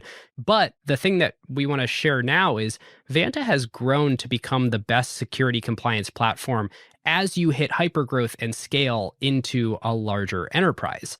It's kind of wild. When we first started working with Vanta and met Christina, my gosh, they had like a couple hundred customers, maybe. Now they've got 5,000, some of the largest companies out there. It's awesome. Yeah, and they offer a tremendous amount of customization now for more complex security needs. So if you're a larger company and in the past you showed Vanta to your compliance department, you might have heard something like, oh, well, we've already got a compliance process in place and we can't integrate this new thing. But now, even if you already have a SOC 2, Vanta makes maintaining your compliance even more efficient and robust. They launched vendor risk management. This allows your company to quickly understand the security posture of the vendors that you're choosing in a standardized way that cuts down on security review times. This is great. And then on the customization front, they now also enable custom frameworks built around your controls and policies. Of course, that's in addition to the fact that with Vanta, you don't just become compliant once, you stay compliant with real-time data pulled from all of your systems, now all of your partner systems, and you get a trust report page to prove it to your customers. If you click the link in the show notes here or go to vanta.com/acquired, you can get a free trial. And if you decide you love it, you will also get $1,000 off when you become a paying customer. Make sure you go to vanta.com/acquired. All right. Should we do it? Yeah, acquisition history Let's and facts. do it. Acquisition history and facts. Man, I am excited for this episode. There is so much to dive into and unpack here. So I will get through the acquisition history and facts quickly. But first, a quick note. We're going to focus this show on the first act of PayPal, the founding, the acquisition by eBay, and then the first period of history thereafter. We may do a future show on the spin out that happened last year, where PayPal was spun back out from eBay. And we could also do another show on PayPal as an acquirer. It's true. They themselves have done a few interesting ones, especially recently. So much interesting stuff with this company. But there's definitely a whole episode for us to do just with There's the at original. least one more episode in the tank here. So with that, okay. So December 1998, Peter Thiel, Max Levchin, and Luke Nozick found a company that they call Confinity, and they decide to make an applications, a payment and cryptography service for Palm Pilots. Amazing. Like, the PayPal that we use today started to beam money back and forth between Palm Pilots. Quickly, they realized that that's a small market, and they, in 1999, they decide to switch over and start working on a money transfer service that they've come up with, and they call the product PayPal. Also in 1999, a guy named Elon Musk, you might have heard of him, he, fresh off of founding and selling Zip2, starts a company that he calls X.com as an online financial services and email payment company. Domains were cheap back then. Yeah, geez, X.com. March of 2000, a short while later, they decide to merge. Apparently orchestrated by Michael Moritz at Sequoia, who was an investor in Confinity. Neither confirmed nor denied, but that's what the internet says. And Elon from X.com initially remains the CEO of the company. That quickly changes, and Peter Thiel comes back as CEO of the combined company. In October of 2000, Elon was still the CEO, and he makes the call the PayPal product is doing so well that they focus all the efforts of the combined company just on PayPal. And then in 2001, they renamed the company as PayPal. Yeah, there's a classic case of Elon being Elon and doing what he does best, and that's focus. Yep, no more Palm Pilots. And then in February 2002, PayPal goes public. And it's actually, it's interesting to remember, and this is February 2002. This is after the crash, after the dot-com crash. And this was the first consumer internet company to go public in 18 months. And it does pretty well. PayPal has, at close on the day of the IPO, has about a $1.2 billion market cap. And then very quickly thereafter, only a few months later, in July of 2002, eBay announces that they're acquiring PayPal in an all-stock deal, depending on how you count, on how you account for the transaction, somewhere between $1.2–1.5 billion, which was about a 20% premium to the stock's closing price the day before. So interesting, and we're going to dive far more deeply into this, but pretty quickly the whole team leaves. Within, I believe the stat is within 4 years of the acquisition, over half of all PayPal employees have left. And interesting, and including all of the founders of both Confinity and X.com. Interestingly, they're actually the history of the president of PayPal within eBay has been a little bit of a, I don't want to say a hot seat, but some interesting figures have gone through there, including Scott Thompson. Do you remember him, Ben? This is the guy who left being the president of PayPal to become the CEO of Yahoo. And then it was very quickly revealed that he had completely fabricated his resume. His pre-PayPal resume? Yeah. I believe it was that I could be wrong on this, it was that he said he had a computer science degree, and it turns out he didn't have a college degree at all. Yeah, it was a whole big controversy, and then ended up in Marissa Mayer afterwards coming to Yahoo.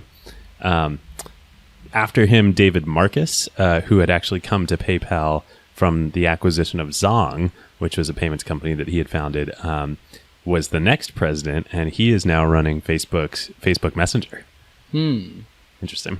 And then PayPal remains part of eBay for 13 years, during which sees meteoric growth. And then in July of 2015, as mentioned, eBay, under shareholder pressure from Carl Icahn, spins off PayPal into, once again, a separate standalone publicly traded company. And when they do, PayPal is worth at the time, when it begins trading, about 1.5 times the value of eBay. So it is significantly more valuable than all of eBay. And today, PayPal has about a $46 billion market cap as a public company. And the question we're here to address today is, was it a good decision for eBay to pay that, call it $1.3 billion, to in-house PayPal, given where they are today? So much to unpack. And David, financially, no doubt. Yeah, I mean, should we take this from a shareholder of eBay's perspective, where we assume that they end up with one PayPal share and one eBay share? Which is what happens at the spinoff, yeah. Yeah, that feels reasonable. I think we can talk a little bit about the actual impact that it had on eBay's core marketplace business, but I think it'll be interesting to look at how did it feed the marketplace business, and how did the PayPal business grow, and would the PayPal business have grown like we've seen it grow if eBay hadn't acquired it? Yep. Let's do it. Should we start it with acquisition category? Yeah, I think there's like a few questions that I sort of want to get to before we categorize.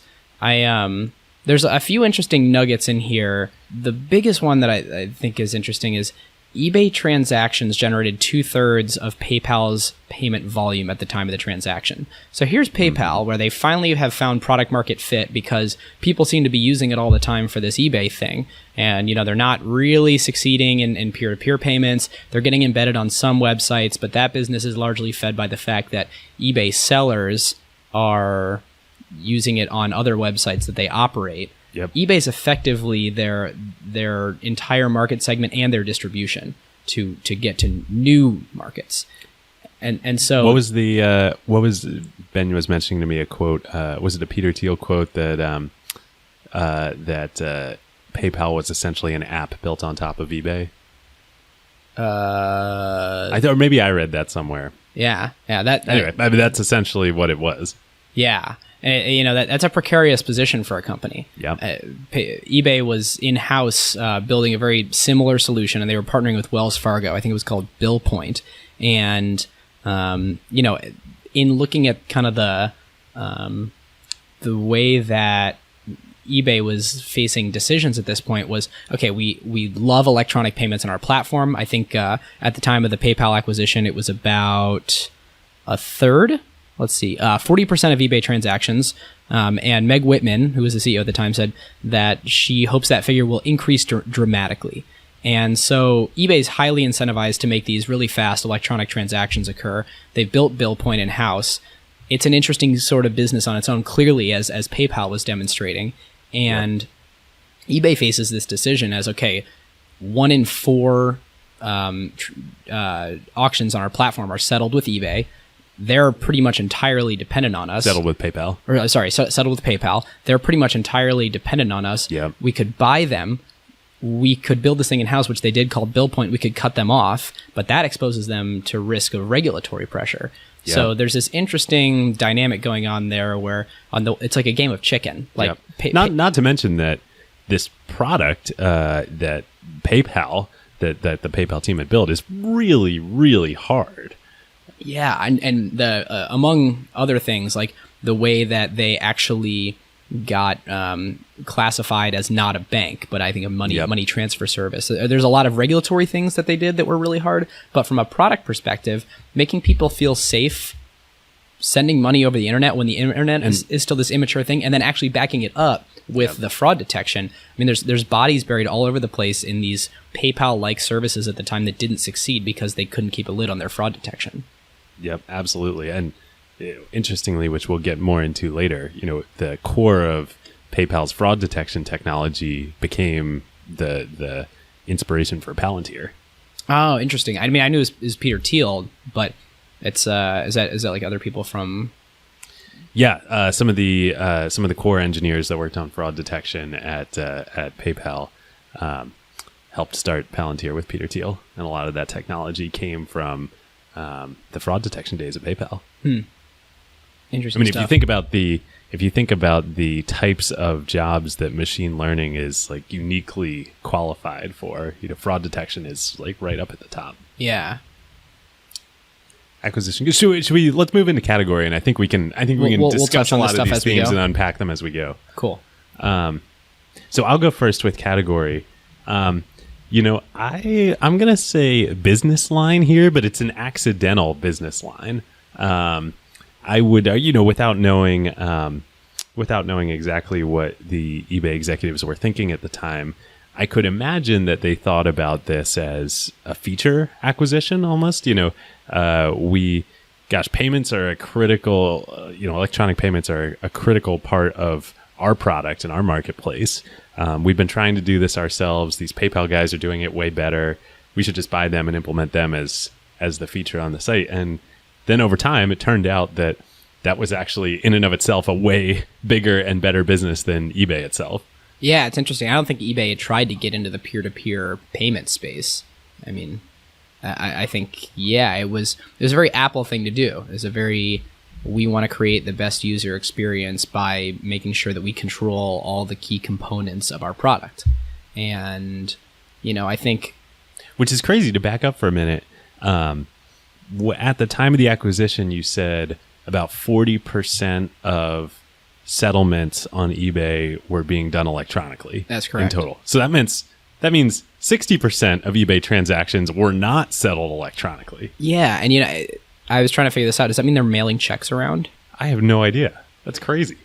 Yeah, it's easy to forget. I mean, it was 14 years ago what the world was like, right. I mean, where you couldn't just transfer money. I was in high school. People were buying Beanie Babies, and I was selling Beanie Babies on eBay. I think I made about $550. I sold a Jerry Garcia bear for $350. Oh man, I remember that one. Yeah, and then like an inchworm or something for $100. I think we should take a step back too and just do a little more stage setting here, which is, it's hard for us to remember. I mean, we're, I would argue fairly young. I like to think of myself as fairly young. But these were the days. I mean, I was like David, I haven't gotten a snap from you in a while. I love Snapchat though. You're just not on my. You're not on my top right now. That must be it. But I was like a freshman, sophomore in high school at this time, and these were the days, like, right before the bubble burst, when I remember my classmates trading internet stocks during breaks between classes in high school my freshman year. I remember one of my buddies buying a whole bunch of Western Digital stock, which was a hard drive manufacturer. Like, best hard drives there are. Just, not using a lot of hard drives right now on my computers. I think you nailed it. I mean, I think ultimately it was a control play where there was risk that was going on by PayPal, having a large part of their business dependent on something they didn't control, and they wanted to bring that in-house. It was they saw it as an accelerant to their business to make it more reliable that you were going to get paid by transacting on eBay. They were clearly building it themselves, and an opportunity to bring this in-house, was probably the right one, and they took it. Now, what it turned into, I think, was a behemoth that they had, was not in the cards at the time. And it'd be super interesting to look at, what was in Meg Whitman's head, and if they really thought that this could be something that they grew independently, because I think there's been a lot of discussion since then, kind of like, hindsight is 2020, that was the vision the whole time, was to grow this new internet business where we can just transfer money anywhere all the time. And I think it was the original vision for PayPal, but they very quickly realized, like, wow, there's a very specific need for when people need to transfer money, and that very specific need is after auctions on eBay. Yep. So, today it's grown into something tremendously bigger, and I don't think it's what they saw. So I think they thought they were acquiring a feature. I think that's likely true. And it's interesting too, one of the sort of aphorisms in the tech world is you can't build a really big company on the back of somebody else's platform. And this is the example that both proves and breaks the rule. PayPal became a huge company, obviously, and did it on the back of the eBay platform, but ended up having to sell to eBay because they were so captive to that platform. What, I guess this gets a little bit into the, what would have happened otherwise, but, how could you imagine in those fragile early days? I mean, remember, this was 13 years between the acquisition and the spinoff when the vast majority of the now value in PayPal was created. Mm-hmm. Could that have happened if during those early years when it was so much dependent on eBay, it had been a separate company and eBay had could have made changes to completely kneecap PayPal? I think we're definitely we've moved on to the what would have happened otherwise segment now. Absolutely. Officially. But it's interesting too to think about this. I'm thinking about this question of, building a big company on the back of somebody else's platform. Mm-hmm. And I think perhaps you could make an argument that you can do it if you can essentially raid the platform, get all the users from it, and then migrate them to your own platform. So like I'm thinking about, Pinterest grew really fast in the early days for a bunch of reasons, but one of them being that, I don't know if folks remember, they really figured out viral Facebook user acquisition. I was getting messages all the time, emails from Facebook of, my friend Ben has just joined Pinterest. Do you want to join as well?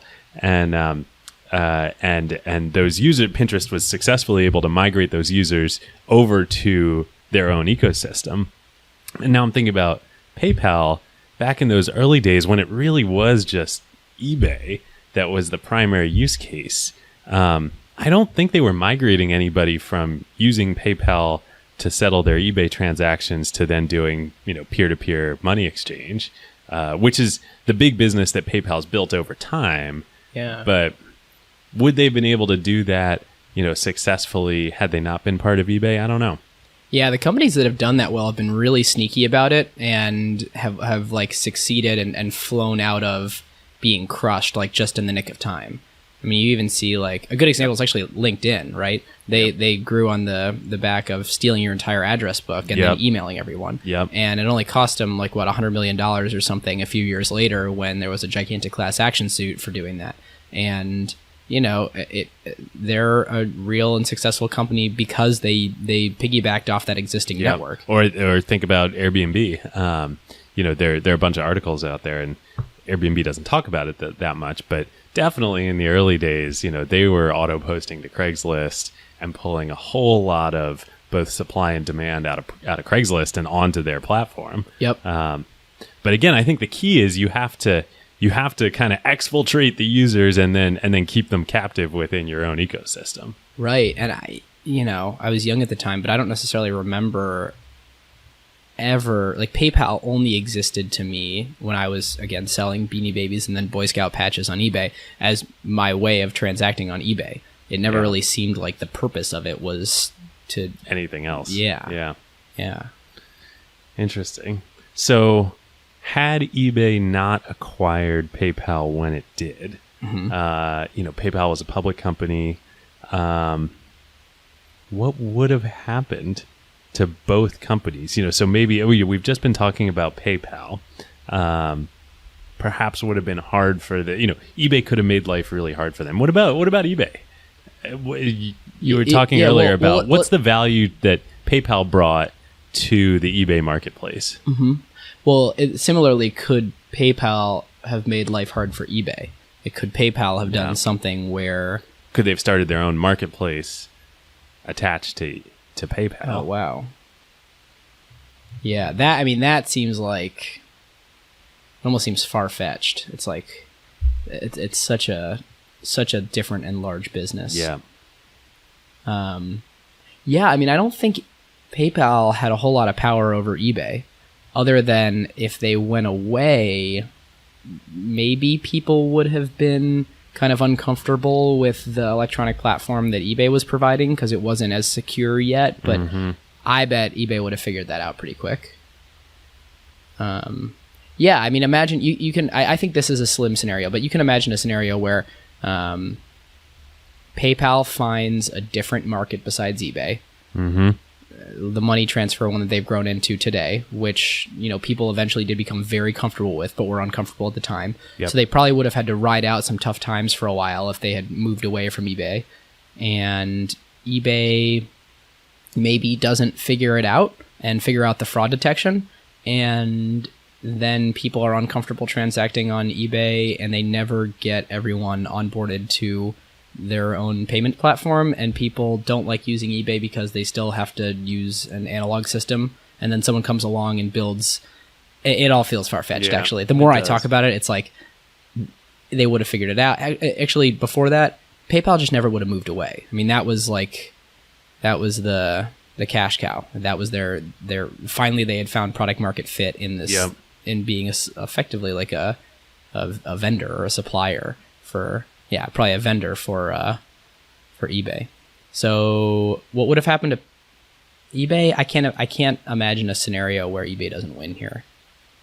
I think not the only, but one potentially negative picture you could paint for eBay here is, if you think about over the subsequent 13 years between the acquisition and the spinoff, PayPal grows so much that it is, call it 65% of the entire value of the company, maybe even 70%. Mm-hmm. And certainly all of the growth engine of the company. Would eBay have been able to recruit and attract and retain top quality talent if it didn't have this really sexy growth business attached to it? Would eBay have stagnated a lot earlier? That's a great point. Yeah. I think that's predicated on the idea that it could actually, that status or that state could actually persist for many years. The state of them being separate businesses and both of them needing each other. That symbiotic relationship. It seems hard. We're biased by history and what actually happened here, but it does seem hard to imagine these two companies existing separately. Yeah. Until you get to the point where you are now, where PayPal is really a large and viable business with eBay only being a minority of it. Yeah, in my opinion, if it's like, here's what happens. If eBay doesn't acquire PayPal in, July to October of 2002, eBay acquires PayPal for a different price at a different time. Yeah. I don't think that it's interesting to think whether that would be higher or lower. Yeah. It could go either way. That's true. this is a great time to tell you about one of our very favorite companies, Crusoe. So Crusoe, as listeners know by now, is a clean compute cloud provider specifically built for AI workloads. NVIDIA is one of their major partners, and literally Crusoe's data centers are nothing but racks and racks of A100s and H100s. And because Crusoe's cloud is purpose-built for AI and run on wasted, stranded, or clean energy, they can provide significantly better performance per dollar than traditional cloud providers. Yes, we talked about that on our ACQ2 episode with Crusoe CEO Chase Lockmiller. The other element that makes Crusoe special is the environmental angle. Crusoe, of course, locates their data centers at stranded energy sites. So think oil flares, wind farms that can't use all the energy they generate, etc., and uses that power that would otherwise be wasted to run your AI workloads instead. Yep. Obviously, it's a huge benefit for the environment and for customers on costs since Crusoe doesn't rely on the energy grid. Energy is the second largest cost of running AI after, of course, the price you pay NVIDIA for the chips. And these lower energy costs get passed on to customers. It's super cool that they can put their data centers out there in these remote locations where, quote unquote, energy happens, as opposed to the other hyperscalers such as AWS and Google and Azure, who need to build their data centers close to major traffic hubs where the internet happens because they are doing everything in their clouds. Yep. If you, your company, or your portfolio companies would like to use the lower cost and more performant infrastructure for your AI workloads, go to crusoecloud.com/acquired. That's CRUSOE cloud.com/acquired, or click the link in the show notes. All right. Should we move on to tech themes? Yeah, I think that's interesting. We should do that. Yeah, I really want to dive in here. And this is somewhat related to the acquisition, but I think we would just be remiss if we didn't really talk about, for me, this is the PayPal mafia. I think you could make a very valid argument. It might even be hard to argue against a thesis that this single event, this acquisition of PayPal by eBay, was the catalyst to create everything that we now know of as Silicon Valley and the technology startup ecosystem. We'll unpack this, but just the chain of events set in motion by this acquisition is really incredible. When you think about the people that were at PayPal, and there's a great article on the Tech Republic. We'll link to it in the show notes about it's titled I believe How the PayPal Mafia Redefined Success in Silicon Valley, and many of the founders of PayPal talk about how they were all these incredibly young, ambitious people, and they'd just been through this super difficult but exhilarating experience at PayPal where they had to figure out a whole bunch of stuff that had never been done before. Like we were saying, it was really hard. And then they made a bunch of money, and then they showed up at eBay, and it was like complete culture clash, and they hated it there, and they all left quickly. But they were all still really young and ambitious and wanted to prove themselves. And so you just go down the list of companies. So I'm going to talk about two sets of companies here. The first are companies founded by PayPal alums: LinkedIn, Yammer, Yelp, YouTube, Palantir, SpaceX, Tesla, and then Reddit was not founded by YouTube alums, but was the CEO of Reddit for a while, Yishan Wang, was a YouTube alum or a PayPal alum. And then so that's companies actually founded by this group of people. And then other companies in Silicon Valley and related environs, where PayPal Mafia alumni were very early investors or advisors or instrumental in starting the company. Facebook, Uber, Airbnb, Square, Pinterest, Stripe, and it just goes on and on and on. Yeah. You're talking practically every company, every major company that Silicon Valley has produced since that acquisition can trace its history either directly or indirectly to the PayPal Mafia. Yeah, I made a joke to David before this show. I was reading up and I was like, we could get a guest for this, but all the people that were there are so insanely rich that why would they ever bother to go on a podcast? And I think the funny thing is, like, it's not from it's not from the money they made from PayPal. No. I mean, people got rich. Like, people got 100 millionaire rich, or at least like high tens. Well, but don't forget, there'd been a lot of dilution at PayPal.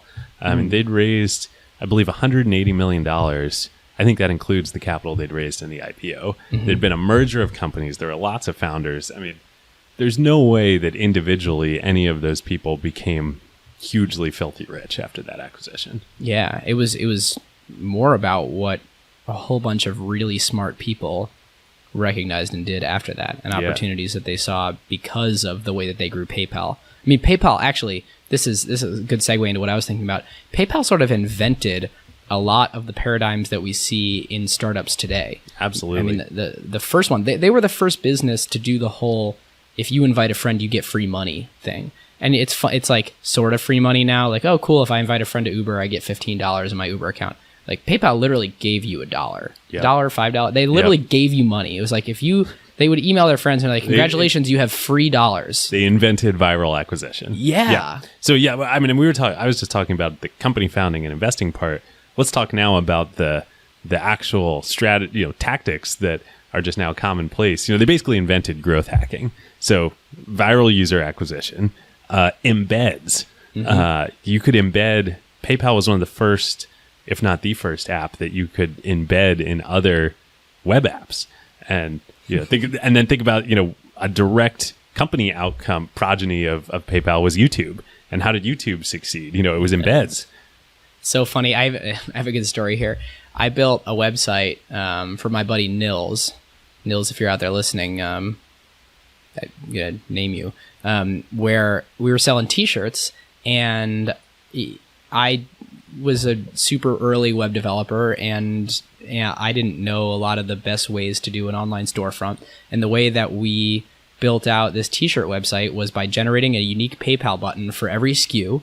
And I just literally embedded the little PayPal form on every single t-shirt page that was a subdirectory on our site. And it worked. I mean, it just completely worked. And I didn't have a storefront. And, we weren't using that for inventory management. It's fine because we didn't sell that many t-shirts. But at the end of the day, we had a working website by a bunch of PayPal button embeds. And that's how a lot of little storefronts worked for a long time. And I think, they obviously succeeded primarily because they were such a huge part of PayPal. But, even after that, as they were growing their business off PayPal for a long time, I think that's what a lot lot did. We accept PayPal. Off eBay. Off eBay. Yep. God, they're so one and the same to me now. I know. It is hard to untangle them in your mind. I have one other thing, too.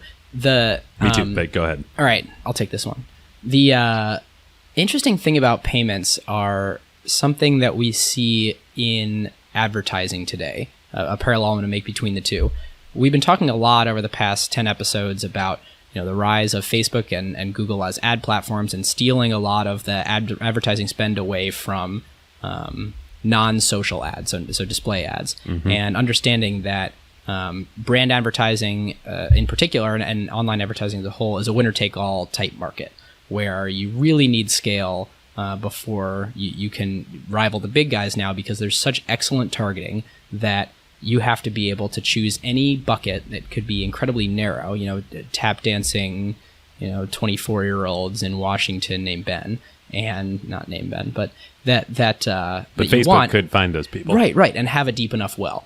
And so those are businesses that have a relatively high fixed cost and require massive scale to make the business actually work.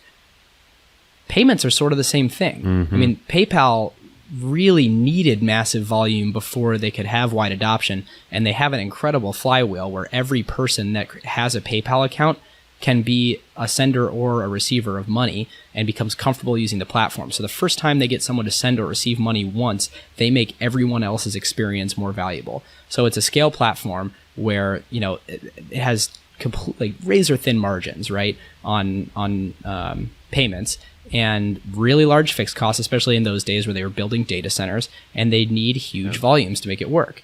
And that's something that they saw with eBay, and they did really well. And that belief, which may have been completely crazy, and as we were talking about, perhaps wouldn't have worked had PayPal remained an independent company, but that belief that you can get to that scale to make that vision a reality. Yeah, you have like, to be insane. You'd have to be completely insane. And you think about the startups again that we were just rattling off a bunch of names in sort of the generations that followed PayPal. The ones that became really, really big are ones that made that same bet, and won. Uber, right? Like, imagine before Uber if you had painted a picture of a world where there are going to be enough drivers in cars that are members of your platform and enough users, consumers of transportation on your platform in any given geographical area, not just San Francisco, but like, the middle of nowhere in, some a country not in the US, that you could push a button and that driver would be right around the block and show up, a minute later, you would have gotten laughed out of the room. Yeah. Yeah. And it's the same thing. I mean, you could imagine pre-users pitching PayPal, and it's like, well, it's the way for anybody to send anybody money. And someone says, what do you mean? And you're like, well, when everyone has PayPal, like everyone would be super comfortable It's a sending money to each recursive other. argument. Yeah. And, it's the same recursive argument that lots of people like completely fail at, right? You hear this at every like first time startup event, right? Like someone who goes and the only world they imagine is the one where their service is pervasive. And they talk about like, why doesn't it just exist? You could hear, I don't know if somebody ever pitched Uber, but like you could hear someone pitching Uber, at 10 years ago at a startup weekend, and they say, well, yeah, it's like, why doesn't it exist where anybody can just pick you up at any given time because you just see every single person has this in their car and can give each other a ride. And you're like, how on earth are you going to get there? Yep. And the magic of PayPal is they figured out how to get there. Well, and I think this is a great seg into the other thing I wanted to talk about here about the PayPal Mafia, that I think might, again, you could make an argument, might be the most impactful thing that they've contributed to the startup ecosystem, even over and above all the other things we've talked about. There's a really, really great video on YouTube, of course, of Jim Getz, who's a partner at Sequoia, great venture capitalist, speaking at the business school at Stanford, which has a fond place in my heart. And he's talking about what makes great companies that Sequoia would invest in. And he talks about the PayPal Mafia, and he says, the one thing to him that really sets PayPal alumni apart from other people in the ecosystem is they learned at PayPal this ability, both willingness and ability to iterate really quickly with a product, to put a product out there that is very far from finished and iterate like mad on it based on true market feedback. And he says, not BSing themselves about like what the actual signals from the market are. And that's how you can create a recursive, platform, a recursive thesis like that, is you can't start with like the end state. You got to start with a very, very small idea and then work on it bit by bit by bit based on market feedback. Yeah, and God, that market feedback thing is so hard, where every line of code that you write or every little piece of product thinking that you do that then gets solidified in any form, be it physical or design or code, it's like a burden you carry from that point forward, where the more you've created, the heavier it is and the less you feel agile to move away from it. And so I just have tremendous respect for people at companies like this that can write something and put it out there and understand market signals quickly and within days say, that's actually not the thing, and like rip half of it out and put a new piece in and say, that's not the thing either. And then like just keep repositioning, because I think that, we just get emotionally attached to what we make, and people will get really emotionally attached to their vision. And if you can just keep responding, it's a really incredible and really valuable skill. And I think that's the skill is holding both of those things. To borrow a phrase from my wife, she loves this phrase, holding both of those things in your head at the same time. One is absolute dedication and commitment to a vision of the future that you see, your recursive vision about the future. And two, an utter lack of bias or predetermined thought on how you're going to get there. Mm-hmm. And be willing to take the random walk that you need to take of product and product market fit discovery to get there. Yeah. That's a challenge. It is. Time to grade it? Yeah, I think we can grade it. So this is a really interesting one to grade because, one of the themes that I think has been pretty pervasive throughout the show that we've done is that the best acquisitions that we've given the highest grades to have been ones where, the acquirer follows the mantra of, leave the team alone. It's all about the people. Let them do their thing. Don't mess with the magic. We heard that with Pixar, where it was the reverse. It was like Pixar coming in and leaving the Disney people alone, or letting the Disney get back to feeling the creative magic, with Instagram, with Bungie that Ed Freeze was talking about.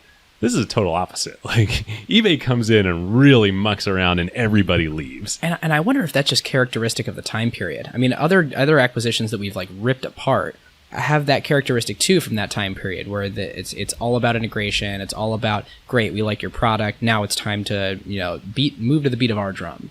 And I think it's really only recently that companies have figured out that leave it alone thing. Yep. The quote unquote Facebook style acquisition. There's another great quote from David Sachs in the Tech Republic article, where he's talking about the first meeting that happened after the acquisition, the integration meeting, and the eBay team gets all the key people from PayPal together in a room, and they book a 3-hour meeting, and they show up with like a 137-page PowerPoint deck, and the PayPal guys are like, A, we've never had a 3-hour meeting in our lives.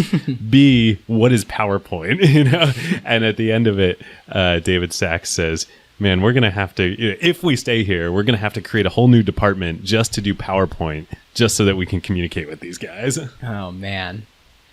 I talk about a product that they needed and a team that was just completely incompatible with their culture. And so what's interesting about grading this one is like, breaks all the rules and yet creates huge amount of value for eBay shareholders, for the entire Silicon Valley startup ecosystem as a whole. I think taking all of this into account, it's almost like I think I'm gonna net out at like a B+ for eBay on the acquisition. Like pretty great. I mean, created a huge billions and billions of dollars worth of shareholder value, but had they handled it differently, could they have realized much more value? Yes, but also if they'd done that, we all would be so much poorer for it. Because of the exodus that happened, because of the PayPal mafia, we have so much else in the ecosystem. Yeah, I mean. Well, I look at it this way, like when we're talking about, so I see you, I appreciate those things, I hear you. I feel very appreciated right now. Yeah. Okay, let's look at this from the lens of eBay as a company, right? Like, was this good for eBay as a company to make this acquisition? Normally, I would try and frame this in terms of like, well, let's look at Apple acquiring Authentech and being able to do Touch ID sensors in this way that is additive to their existing product in a way that is of a much greater value than anything Authentech could do on their own, right? Like something where it's integrating into the product and creating, synergies between the two products such that they can take their core product and make it, a multiple of the acquisition better.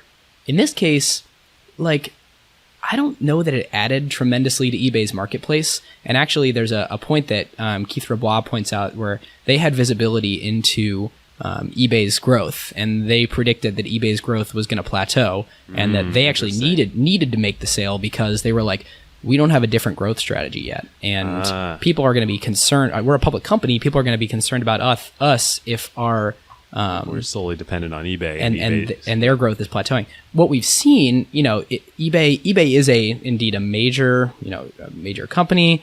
From 2004, they were doing $3.2 billion in net revenue. Today they're doing 17.9. Like they've grown. They're doing great, but they aren't a mega behemoth, and I don't think that their growth can be attributed to PayPal.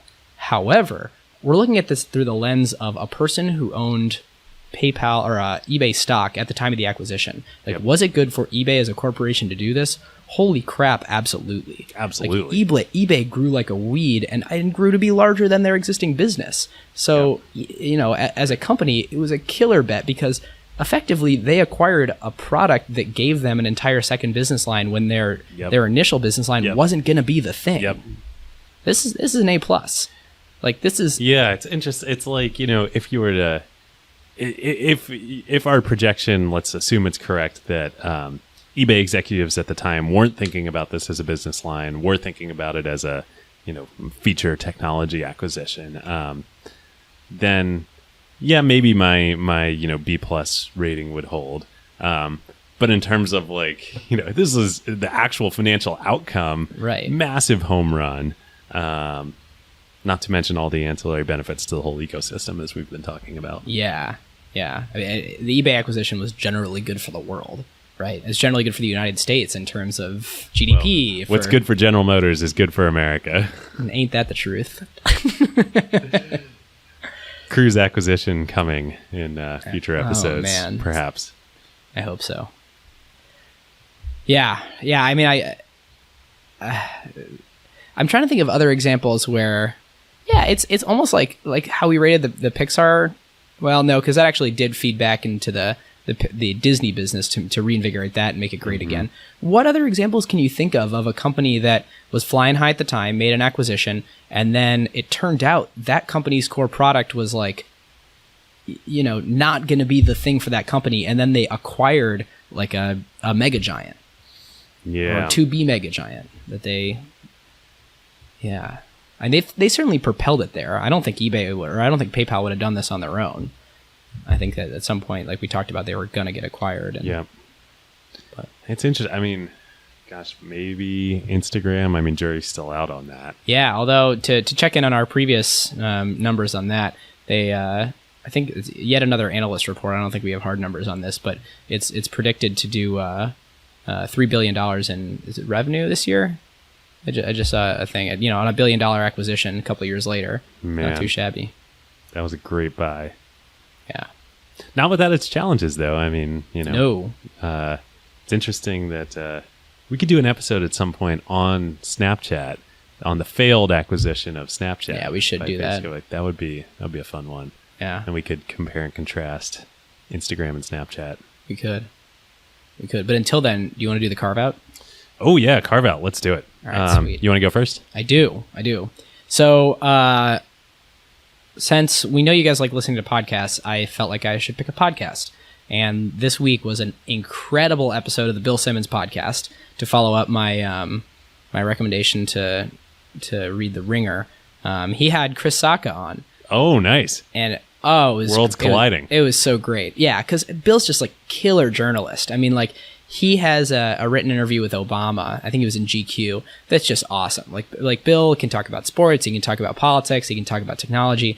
And him interviewing Chris Sacca is just spectacular. I think I was a few minutes in and I was just completely roped in. They talk about everything from like Chris's meetings with Kobe Bryant, where Kobe's investing in startups, and like Chris put him through the ringer. Like, no pun intended. Like, Chris really like was like, okay, cool, like celebrity athlete who wants to get into investing, and like there's so much interesting stuff revealed. Like, I have to go do more research on this, but like Kobe actually doesn't sleep.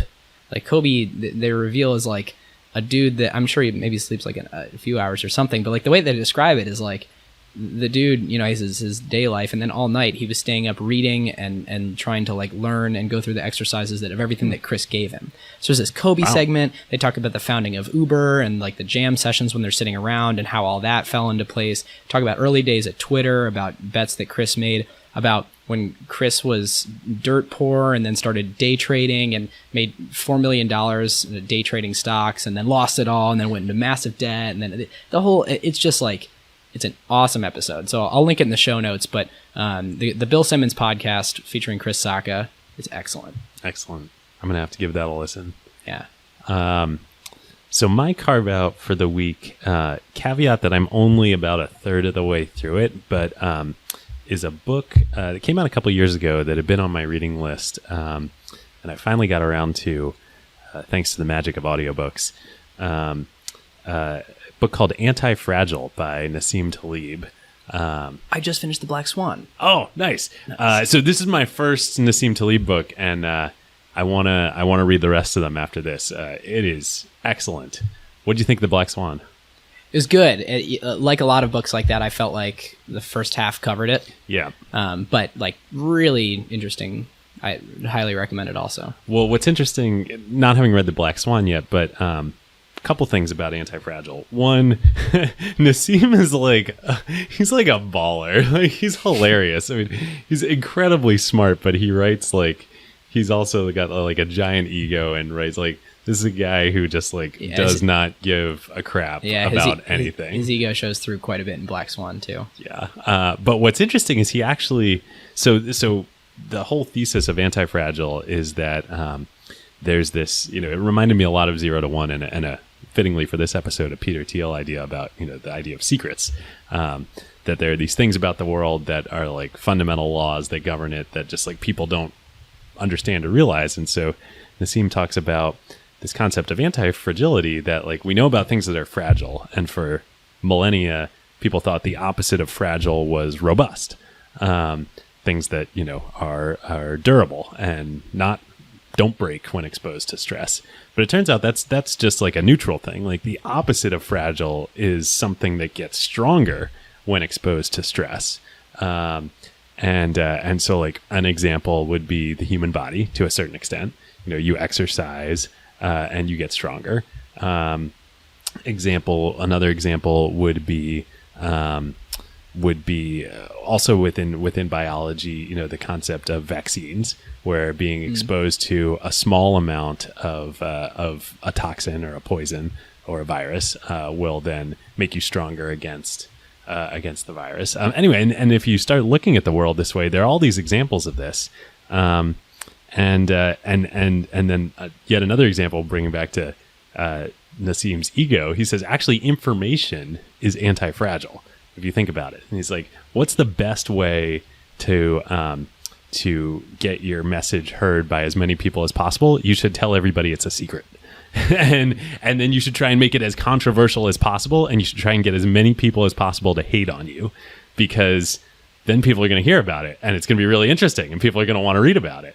And that's how you get disseminated. And if you want to make sure your information does not get disseminated, you want to be really agreeable and tell everybody it's really important, and then nobody will read you. Huh.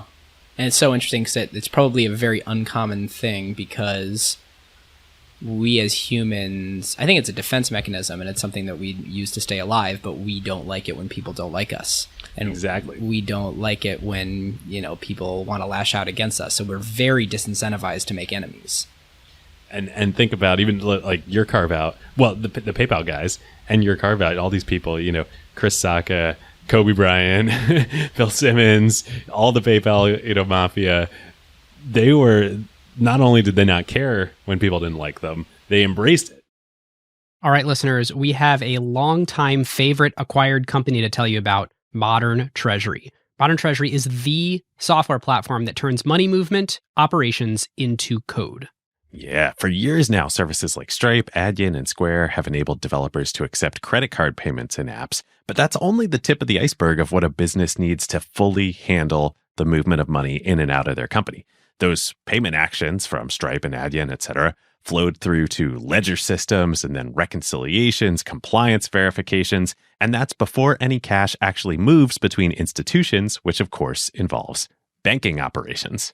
Yes, their APIs, of course, work with Plaid, Stripe, Intuit, etc., but also with their incredible banking partner network with over 30 banks, meaning that for the first time, you literally can turn your banking operations at any of those institutions into software. This means faster payments, easy adoptions of new payment rails when they come out, like FedNow. It means automatic reconciliation and real-time financial data. This lets you move money at the speed of software, which, as we now know after the first half of 2023, being able to move money fast is very important.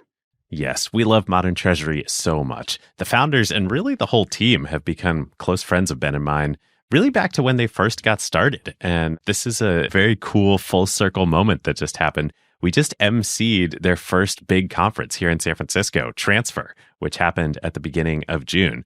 Yes. If your business involves money movement, be it a marketplace, fintech platform, real estate, lending, investing, or anyone who reconciles or moves money, go on over to moderntreasury.com/acquired and make sure that when you get in touch, you tell them that Ben and David sent you.